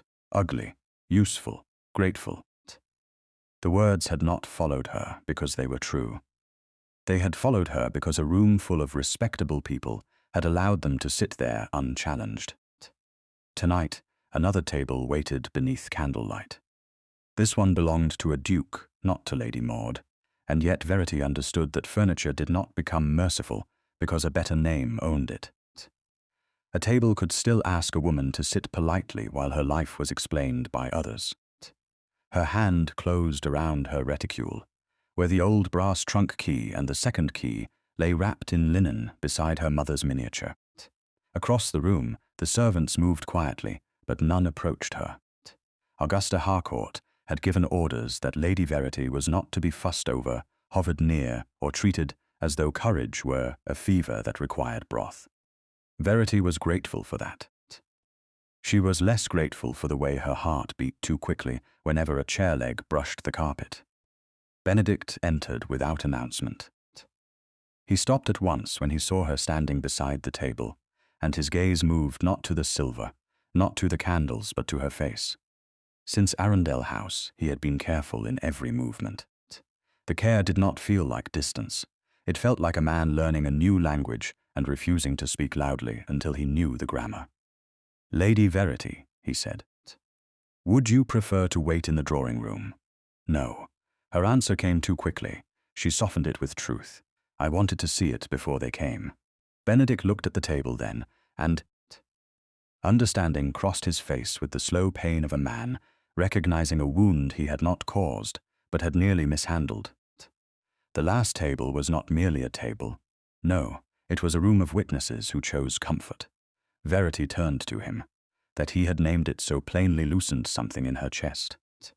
Yes, he stood a proper distance away, near enough to be heard without inviting speculation from the servants. I thought safety meant removing danger from you, he said. I was wrong. It means asking where you wish to stand. The words were quiet. They did not ask forgiveness, which made them easier to receive. Verity looked at the chairs arranged around the long table. Lady Maud would be seated where she could not command the room, but could see every witness. Felix would be close enough to answer, and too far to lean toward Verity with false intimacy. Celia would sit between Lady Draycott and Lady Rotherford, which Augusta had described as placing a candle between two mirrors and daring it to pretend it was the sun. I wish to stand where I was told to sit down, Verity said. Benedict's expression changed, not with surprise, but with something warmer and more dangerous to her composure. Pride, perhaps. Not the pride Lady Maud had condemned, a steadier thing. Then I shall make certain the room hears you. Not for me. No, he said, beside you. She looked at him then, fully. He did not smile. Neither did she. Yet the space between them altered as surely as if one of them had crossed it. Martha appeared at the doorway with Augusta, who carried her cane as if every polished floor in London existed to prove its worth beneath her strike. If the two of you have finished making the table sentimental, Augusta said, there are practical matters. Martha's eyes moved over the silver. Plenty of forks. That seems promising. People argue less when confused by cutlery. Augusta ignored this with visible effort. Mr. Ellery will remain in the library until called. Lady Rotherford and Lady Draycott have accepted. Both understand the evening's purpose without requiring the vulgarity of being told everything in advance. And Lady Maud? Verity asked. Augusta's smile held no softness. She accepted within the hour. That means she is either desperate or armed. Benedict looked toward the hall, likely both. Verity touched the reticule again. Then let her bring what she has carried. We have spent long enough living beneath things hidden in drawers. The invitation had been worded with perfect courtesy. The Duke and Dowager Duchess of Calverton requested the pleasure of Lady Maud Arundel's company at a small dinner to resolve recent misunderstandings among friends. The word friends had been Augusta's choice, and she had written it with a face that made even Benedict silent. No accusation appeared in ink. No threat was required. The guest list was the threat. By 8 o'clock, Calverton House had filled with the measured sounds of arrival. Lady Rotherford came first, silver-haired and sharp-eyed, with the paste clasp sealed in a small packet inside her reticule. She greeted Verity not as a wounded girl, but as a lady whose presence was expected. Lady Draycott arrived next, in black satin and diamonds, and said she hoped dinner would contain more truth than most dinners, but better soup. Augusta declared that the soup had been warned. Benedict said nothing, but Verity saw the corner of his mouth almost betray him. The almost mattered. It was the sort of private thing a woman noticed when she had been trained never to expect any private kindness at all. Lady Maud entered last among the invited family, with Celia beside her and Felix behind them. The pause at the threshold was small, but Verity saw it.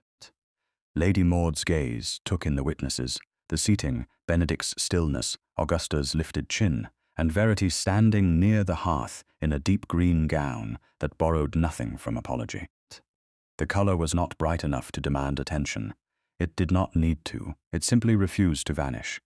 "Your Grace," Lady Maud said to Benedict. "How generous of you to gather us when a quieter correction might have preserved more dignity." Benedict bowed. "Dignity rarely suffers from truth, Lady Maud. It suffers from what people hide." Celia's face tightened. Felix crossed to Verity with a bow too polished to be sincere.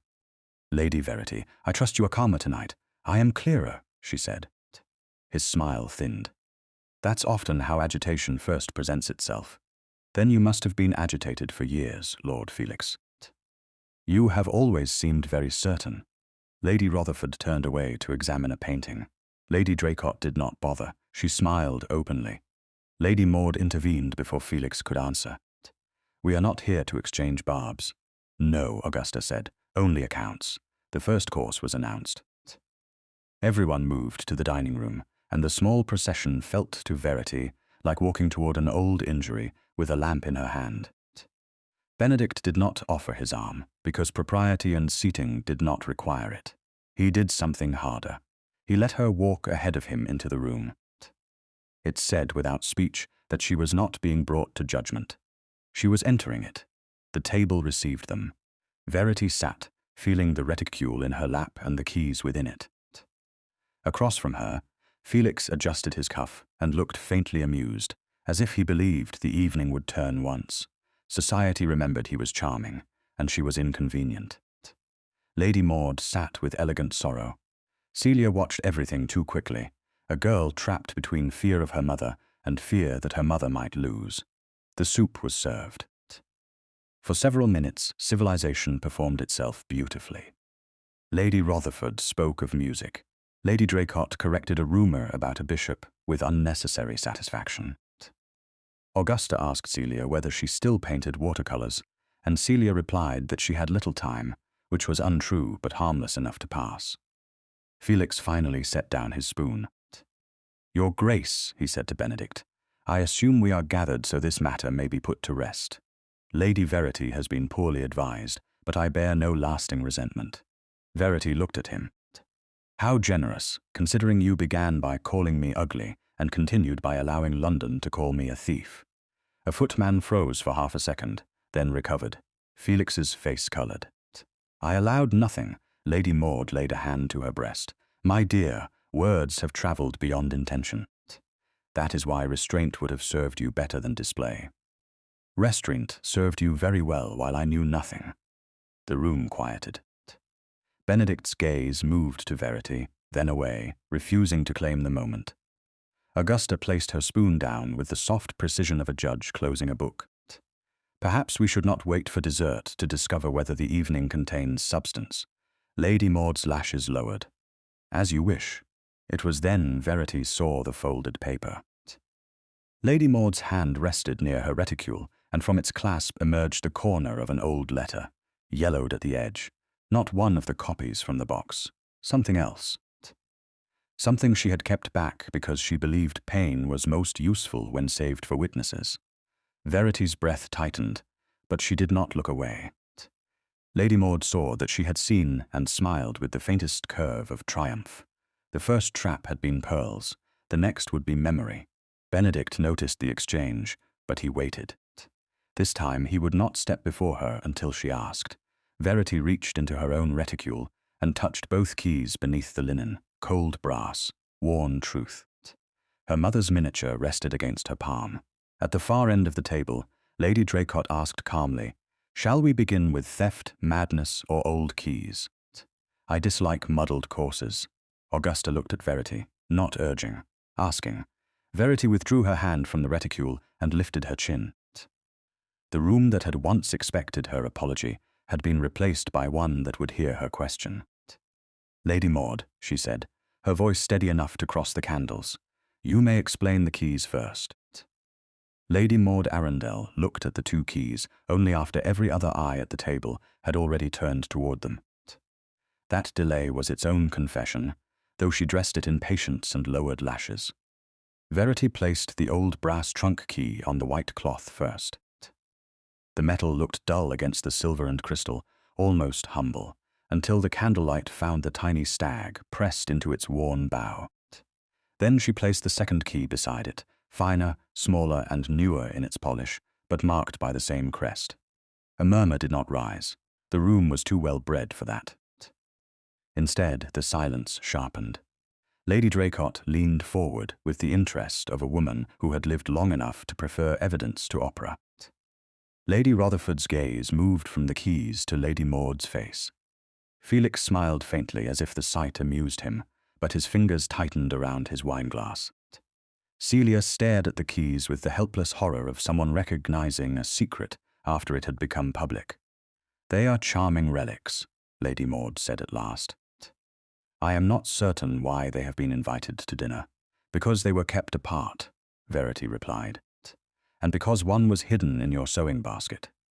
Lady Maud's brows lifted with delicate offense. Many small household items pass through a sewing basket. Keys, thimbles, ribbon, seals. It hardly follows that a lady remembers every trifle. You remembered enough to forbid my mother's trunk. I discouraged morbid attachment. You removed my mother's miniature from my chamber for safekeeping.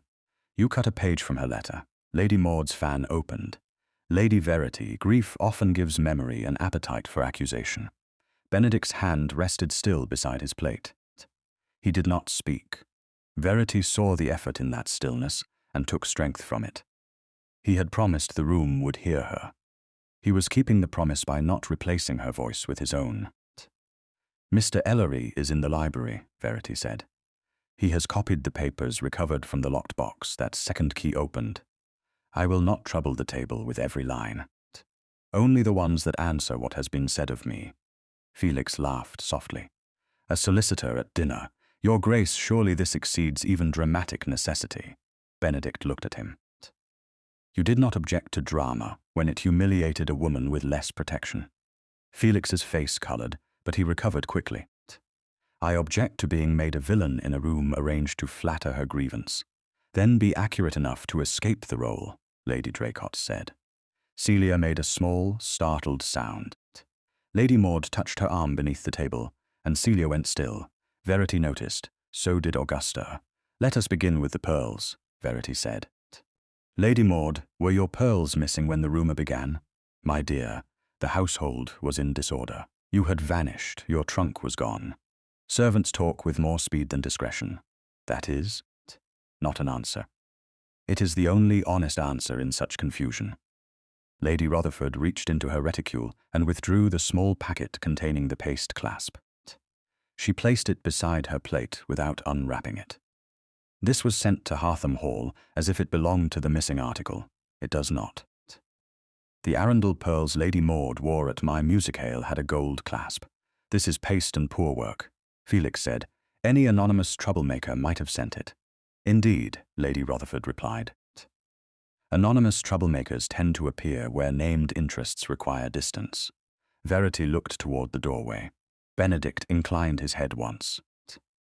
A footman opened the door, and Mr. Ellery entered with a leather portfolio held close to his chest. He did not approach the table until Verity gave permission with a nod. The inventory, she said. Mr. Ellery bowed. The household inventory, signed 6 months earlier by Lady Maud Arundel, records the Arundel pearl parure complete, with gold clasp intact and maker's mark noted. A subsequent notation in the same hand confirms the necklace was returned to its case after inspection. Lady Maud's face did not change, but one pearl at her throat shifted with the movement of her pulse. A household inventory proves very little about a girl's conduct after she absconds. It proves the clasp sent to Hartham Hall was not from your necklace, Verity said. It proves the rumor was allowed to survive after you had reason to stop it. I was protecting you from harsher speculation. By feeding milder poison first. Lady Draycott's mouth twitched. Felix set his glass down. This is intolerable. She left a house under guardianship, broke an understanding with me, placed herself under another family's influence, and now expects applause for discovering old papers. Verity turned to him. I expect nothing from you. You should have expected sense from yourself. His tone grew smoother, more dangerous because he had remembered the room. A sensible woman knows when protection is offered. You had mine. You had Lady Maud's. Instead, you chose spectacle. You called me ugly before guests. A careless word. You called me useful in the same breath. And were you not? The question slipped free before he could polish it. Celia's head snapped toward him. Lady Maud's hand tightened on the fan. Verity felt the old wound open, but this time it did not empty her. It cleared space. Useful for what, Lord Felix? He leaned back. Do not twist conversation. For marriage, for obedience. For a settlement you hoped I would not know was mine, Celia whispered. Felix, don't. It was too late. Lady Draycott turned slowly towards Celia. My dear, that sounded less like innocence than recollection. Celia's face lost colour. I didn't mean anything. Augusta spoke for the first time since the keys were set down. People rarely do when truth first escapes them. Verity looked at her cousin, not cruelly, but without softness that could be mistaken for rescue. At Arundel House, when I found the second key, You said your mother told you I would not understand it. What else did she say? Nothing. Celia, Lady Maud said. One word. A command. Celia looked down at her plate. She said it was only until everything was settled. Felix swore under his breath, then remembered the ladies and looked away. Lady Rutherford's eyes narrowed. Everything? Celia's hands trembled in her lap. The engagement, the papers. Felix needed matters settled before creditors became difficult. Mama said Verity would be frightened by independence and happier if she didn't have to think. The silence after that was no longer polite. It was judgment putting on gloves. Mr. Ellery opened another paper. There is also a note acknowledging Lord Felix Lark's obligations and a separate memorandum indicating that Lady Verity's settlement would be of use in arranging marriage terms. Felix stood so quickly his chair moved back against the carpet. Benedict rose at the same instant, slower and more final. Sit down, Lark. You invite me here to be slandered by servants, spinsters, and a hysterical woman with a trunk key. Sit down, Benedict repeated. There was no raised voice. There did not need to be. Felix sat, but the polish had cracked. You think he respects you, he said to Verity, anger now bare beneath charm. You think this room does? They pity you. That's what you've won. Pity from a duke, curiosity from old women, and a handful of papers no man of sense would let you manage alone. Benedict's face hardened, but Verity lifted one hand just enough. He stopped. Not because he lacked power, because she had asked for space without words. She looked at Felix across the candles. My face was never the debt in this room. The words were quiet. They travelled farther than shouting. Felix stared at her. Celia covered her mouth. Lady Rutherford looked at Lady Draycott, and Lady Draycott gave the smallest nod, the kind that could ruin a man more completely than scandal, shouted in the street. Lady Maud rose in slow distress, choosing sorrow because fury had become too honest. I will not sit while years of guardianship are painted as theft because a girl wishes to make romance from disobedience. I preserved Lady Verity's place when sentiment might have left her ridiculous. I kept unpleasant matters from her because she had neither fortune nor experience enough to bear them wisely. You told the Dowager Duchess I was dead, Verity said. Augusta's cane struck the floor once. Lady Maud lifted her chin. I wrote what prevented interference at a time when interference would have done harm. Harm to whom? Benedict asked. To a household already burdened, Lady Maud replied. To a girl who needed discipline more than indulgence. To the memory of a mother whose own imprudence left others to manage what she could not. Verity's hand closed around the old brass key. The insult to her mother found the place Lady Maud had been seeking all evening. Not Verity's pride, not Verity's reputation. The tender chamber where Amelia Fenleigh still lived, undefended except by letters and a song. Lady Maud saw it and reached into her reticule. From it she drew the folded yellowed letter Verity had glimpsed before dinner. The paper had been broken at the seal long ago, and kept for the moment when cruelty might wear the robe of truth. Augusta's face changed. Benedict did not move, but the room seemed to tighten around his stillness. Before we crown Amelia Fenleigh a wronged saint, Lady Maud said, perhaps this room should hear what sort of dependence she dressed as friendship. Verity's breath caught. What is that? Lady Maud smiled sadly, and the sadness was the ugliest thing about her. A letter from your mother to the House of Harcourt, not the tender scrap you have been clutching. This one begs for money, position, rescue, anything a duchess might condescend or provide. Your mother was not arranging your independence, my dear. She was pleading to have you taken in. Augusta's voice came low and sharp. Maud. Lady Maud turned the letter toward the candles. Shall I read it aloud, Verity? Or would you prefer to vanish once more before your mother is properly understood? Lady Maud held Amelia Fenleigh's letter above the table, and for one suspended breath every candle in Calverton House seemed to burn colder. Verity felt the old brass key press into her palm through the thin fabric of her glove. She had heard her own face reduced to a fault, her courage renamed instability, her honesty dressed as theft. Those wounds had struck deeply, but this was different. Lady Maud had found the one room inside her heart where her mother still lived untouched by dinner tables and rumours, and now she meant to throw its door open for entertainment. Felix watched with the satisfaction of a man who believed a woman could always be defeated by shame if one chose the right source.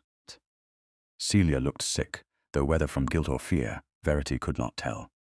Benedict stood beside his chair, every line of him controlled, but his gaze did not go first to the letter.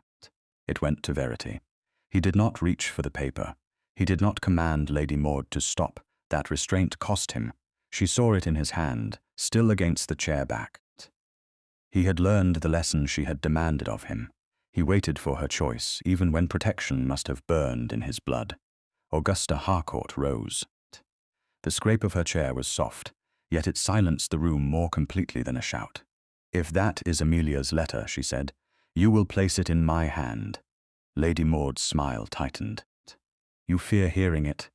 "I fear only what vulgarity does when it borrows grief's clothing," Lady Draycott murmured. "An excellent description." Lady Maud ignored her. "The room has heard enough accusations against me. Let it hear what Amelia Fenleigh truly was." "A woman you wronged after death because she could no longer answer," Augusta said. "Give me the letter." For a moment, Lady Maud hesitated. Refusal would have declared too much. She surrendered it with the air of a martyr handing over evidence to fools. Augusta unfolded the yellowed sheet. Verity watched the dowager's face as she read. There was anger first, then grief, then something so tender that Verity's throat tightened before a single word was spoken. "Yes," Augusta said. "This is Amelia's hand." Felix leaned forward, then read it. Augusta's eyes lifted to him. "I intend to." Her voice carried clearly. "My dearest Augusta, I write not as a petitioner to a patroness, but as one friend to another. Pride would keep me silent if only my pride were at stake. It is not. My daughter must not be left to those who measure a girl's worth by the convenience of managing her." Lady Maud's fan went still. Verity felt the words enter the room and alter its air. Augusta continued. "If I cannot come myself, I ask you to remember the promise we made by the nursery fire at Fenleigh, when you said no child of mine would lack a hearth while you had one. I do not ask charity. The settlement papers are enclosed with Mr. Bellamy's instructions, and they should provide enough for Verity's maintenance, if honestly honoured. I ask only that she be known by someone who will not make her small in order to keep her manageable." Augusta lowered the letter. Her eyes were bright, but her voice did not break. "That is not begging. That is a mother arranging protection for her child." The silence afterward had weight. Lady Rotherford looked at Lady Maud as if something unpleasant had been discovered beneath embroidered silk. Lady Draycott's face closed into the expression society feared most, not outrage, but memory. She would remember every word. Lady Maud spoke first because people like her often mistook speed for strength. Elegant language can dress necessity very prettily. "No," Augusta said.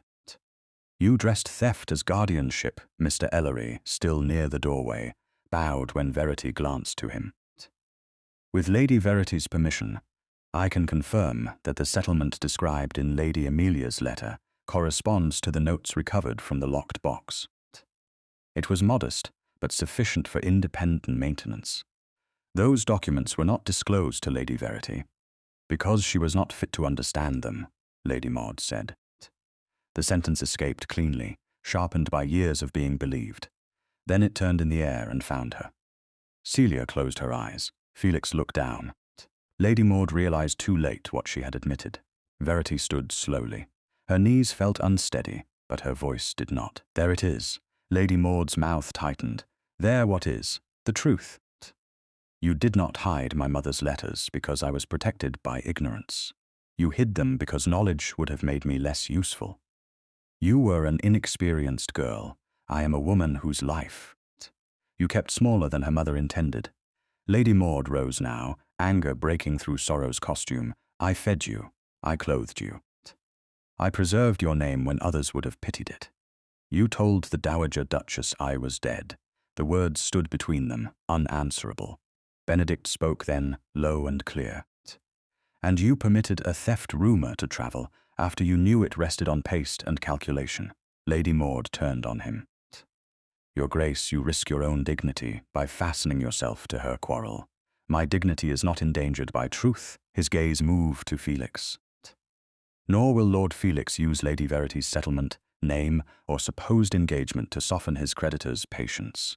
Felix pushed back his chair. You would ruin me over a woman's wounded vanity? No, Benedict said. I would let a man meet the accounts he signed. Lady Rotherford laid her fan on the table. Lady Maud, I believe the morning. Call we discussed for next week is no longer necessary. Lady Draycott added, nor will any hostess thank you for bringing this version of guardianship into her drawing-room.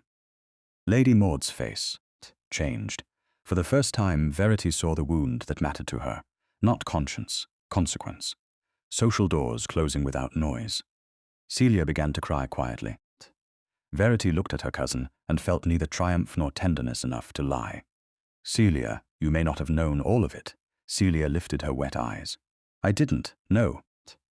But you knew enough to enjoy watching me made small. Celia's tears stopped, as if the sentence had found a place comfort could not reach. Felix recovered his voice. And our engagement? Verity turned to him fully. Once, she had feared his displeasure because Lady Maud had taught her to mistake his offer for mercy. Now she saw a man whose pride had required her humiliation and whose need had hidden behind it. There is none. You cannot simply declare that. I can, I do. If you require an explanation for your friends, tell them the truth. You found me plain, useful and grateful. I found myself otherwise. Lady Draycott gave a small nod. That nod travelled farther than applause. Felix flushed, but he did not answer. He had lost the room, and men like him rarely knew how to speak when charm stopped purchasing silence. Lady Maud gathered her shawl with hands that shook just enough to betray her. Come, Celia. Celia rose, pale and obedient for the first time without pleasure. At the door, Lady Maud turned back. Freedom is expensive, Verity. Verity held her mother's letter against her heart. So was obedience. Lady Maud left with Felix and Celia behind her, each carrying a different ruin. The door closed. No one clapped. The absence of applause was right. This was not theatre, it was restoration. Augusta crossed to Verity and placed Amelia's letter in her hands. This belongs with you. Verity accepted it. The paper felt fragile, but the truth inside it had survived years of being locked away. Benedict remained where he was until the room breathed again. Then he asked, would you like to leave this table? Verity looked at him, not be taken, not be escorted, leave. Choice had become his language now. Yes, she said. I think I would. They stepped into the adjoining drawing-room while Augusta detained the others with the ruthless civility of tea. The door remained partly open. The distance between them stayed proper. Rain blurred the lamps beyond the window. For a moment, neither spoke. Then Benedict said, I will not ask you anything tonight that could turn gratitude into a chain. Verity looked down at the folded letter. That is an unusual mercy. It is not mercy. His composure faltered at the edge, and the humanity in it touched her more deeply than perfection would have done. It is respect. If I ever ask, it will not be because you need shelter, or because scandal made you vulnerable, or because my name could silence another man's cruelty. It will be because I would be honored to be chosen by you. Verity felt the old key in her reticule and her mother's words in her hand. Once, she had believed survival meant being grateful for whatever room was offered. Tonight, she had walked out of a room that no longer had the power to define her. Then, Your Grace, she said softly, you may begin by calling tomorrow. Properly. Benedict's eyes warmed and the restraint in him became something gentler than control. I will bring my mother, and I will have Martha, naturally. From the dining room, Augusta's voice rose with brisk authority, informing Lady Draycott that the tea was stronger than several reputations present. Verity almost smiled. The table behind her had not vanished, nor had the hurt it contained, but it was behind her now. Ahead, for the first time, was a door she might choose to open. 3 months. After the dinner at Calverton House, Lady Verity Fenleigh stood in a small anteroom beside the chapel at Hartham Hall, and held the old brass key in her bare palm, as if it were still deciding whether to be a wound or a blessing. Outside, Kent wore the green of early summer. Rain had passed before dawn, leaving the lawns bright and the air washed clean, and beyond the chapel windows the estate moved with the quiet excitement of a household, trying very hard to appear dignified while being delighted. Verity could hear footsteps in the passage, the rustle of silk, the distant authority of Augusta Harcourt, correcting someone who had placed flowers where flowers had not asked to be placed. The sound steadied her. Once, a houseful of movement had meant judgment preparing itself. Now it meant people making room for joy. Martha Prynne fastened the last button at Verity's wrist and stepped back with wet eyes disguised as professional suspicion. There. If that sleeve misbehaves, I'll know it was raised badly. Verity looked into the narrow glass. The woman reflected there wore ivory silk, a small lace veil, and no expression of apology. The gown did not make her beautiful in the way Felix had once pretended beauty could be weighed against usefulness. It did something better. It allowed her to stand without asking the mirror for permission. "You are frowning at me," Verity said. "I'm inspecting for panic." "Do you find any?" "No, that worries me. Brides are supposed to tremble enough to justify smelling salts. I have trembled enough in this life." Martha's face softened at once. "Yes, my lady." "You have." A knock came at the door, brisk and familiar. Augusta entered before anyone could answer, because some privileges were less a breach of etiquette than a declaration of love. She wore lavender silk and carried a ring of household keys, large enough to govern linen closets, cellars, jewel cabinets, store cupboards, attics, desks, and several mysteries that probably deserved to remain locked. "Before vows," Augusta said, "there is business." Verity turned from the glass. "Business. A house does not become a home because a vicar says kind words over nervous people. It becomes a home because someone knows where the keys are and who is not to be trusted with the good jam."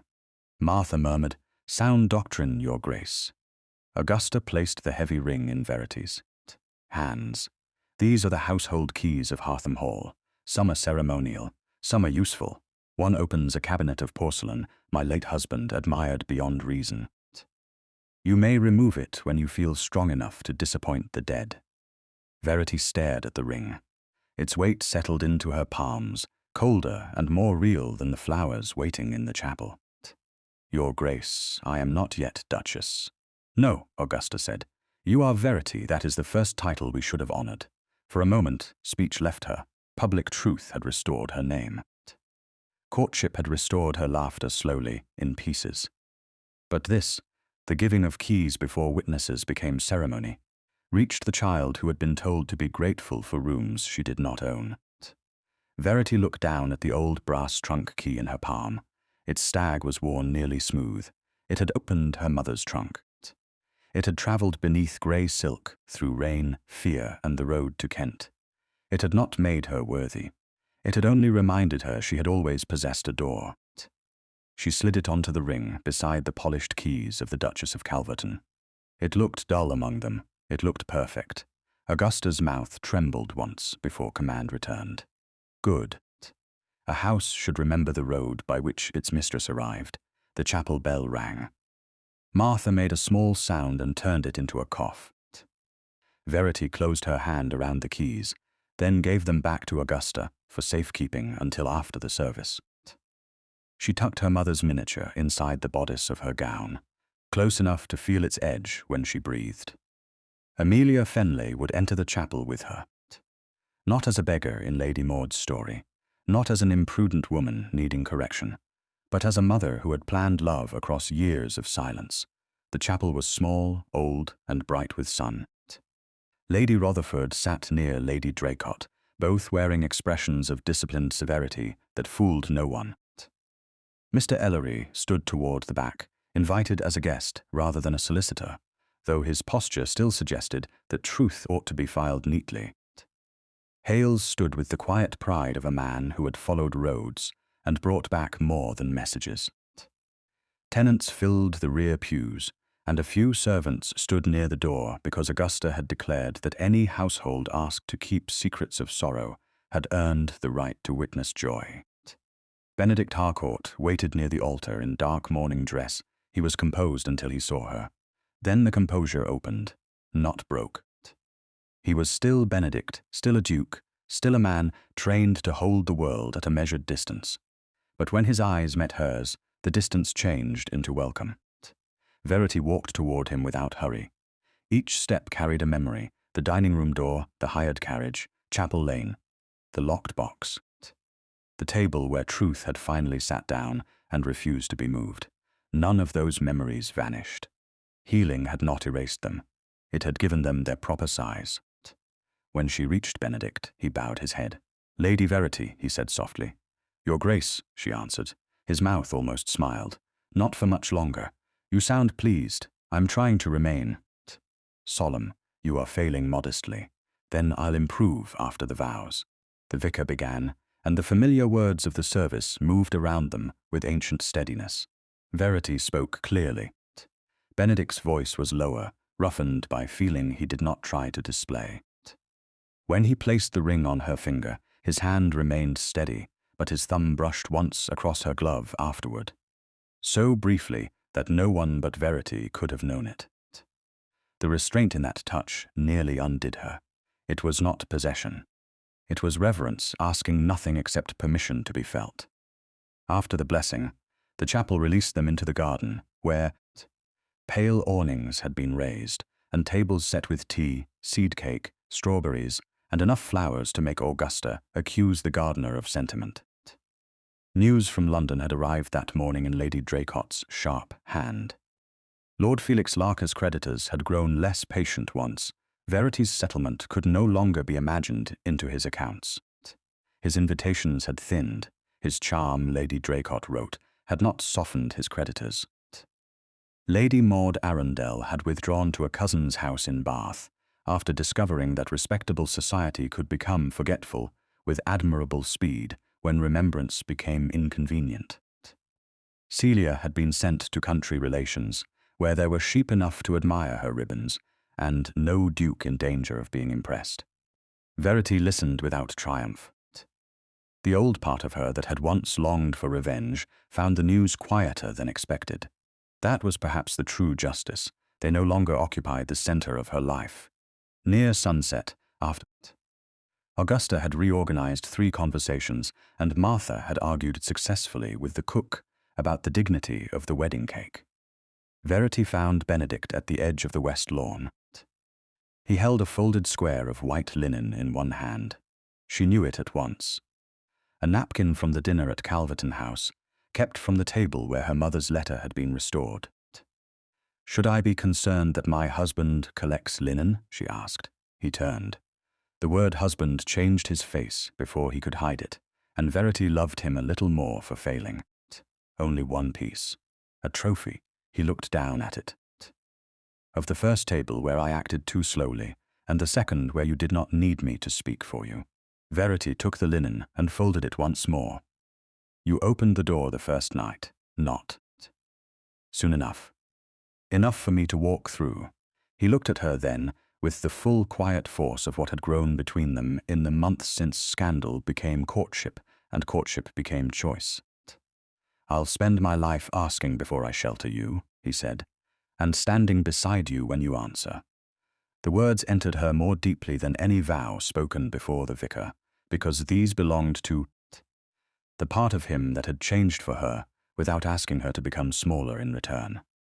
Verity drew the key ring from the silk pouch at her side. The household keys glimmered in the evening light. The old brass key hung among them, plain and stubborn and beloved. Benedict reached out, then paused. She saw the pause and smiled. "You may look." He touched the old key with the care of a man handling memory. "This one brought you here." "No," Verity said. "This one helped me leave."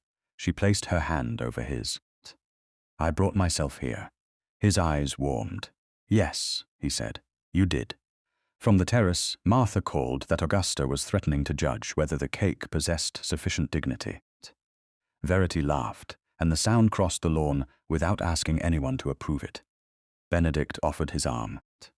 She took it, and together they walked toward Hartham Hall, where the windows shone gold and the front doors stood open. At the threshold, Verity stopped. For years, doors had meant permission withheld, rooms assigned, gratitude demanded. Now the house waited without demand. She stepped inside and hung the key ring on the hook beside the entrance, where every mistress of Hartham Hall before her had kept authority within reach. The old brass key rested beside the Duchess' keys, as though it had waited all its life to be counted among them. Verity looked at Benedict, at Augusta, at Martha, at the warm rooms beyond, and felt the last shadow of Arundel House loosen from her name. "This time," she said steady and full, "I am not vanishing, I am home."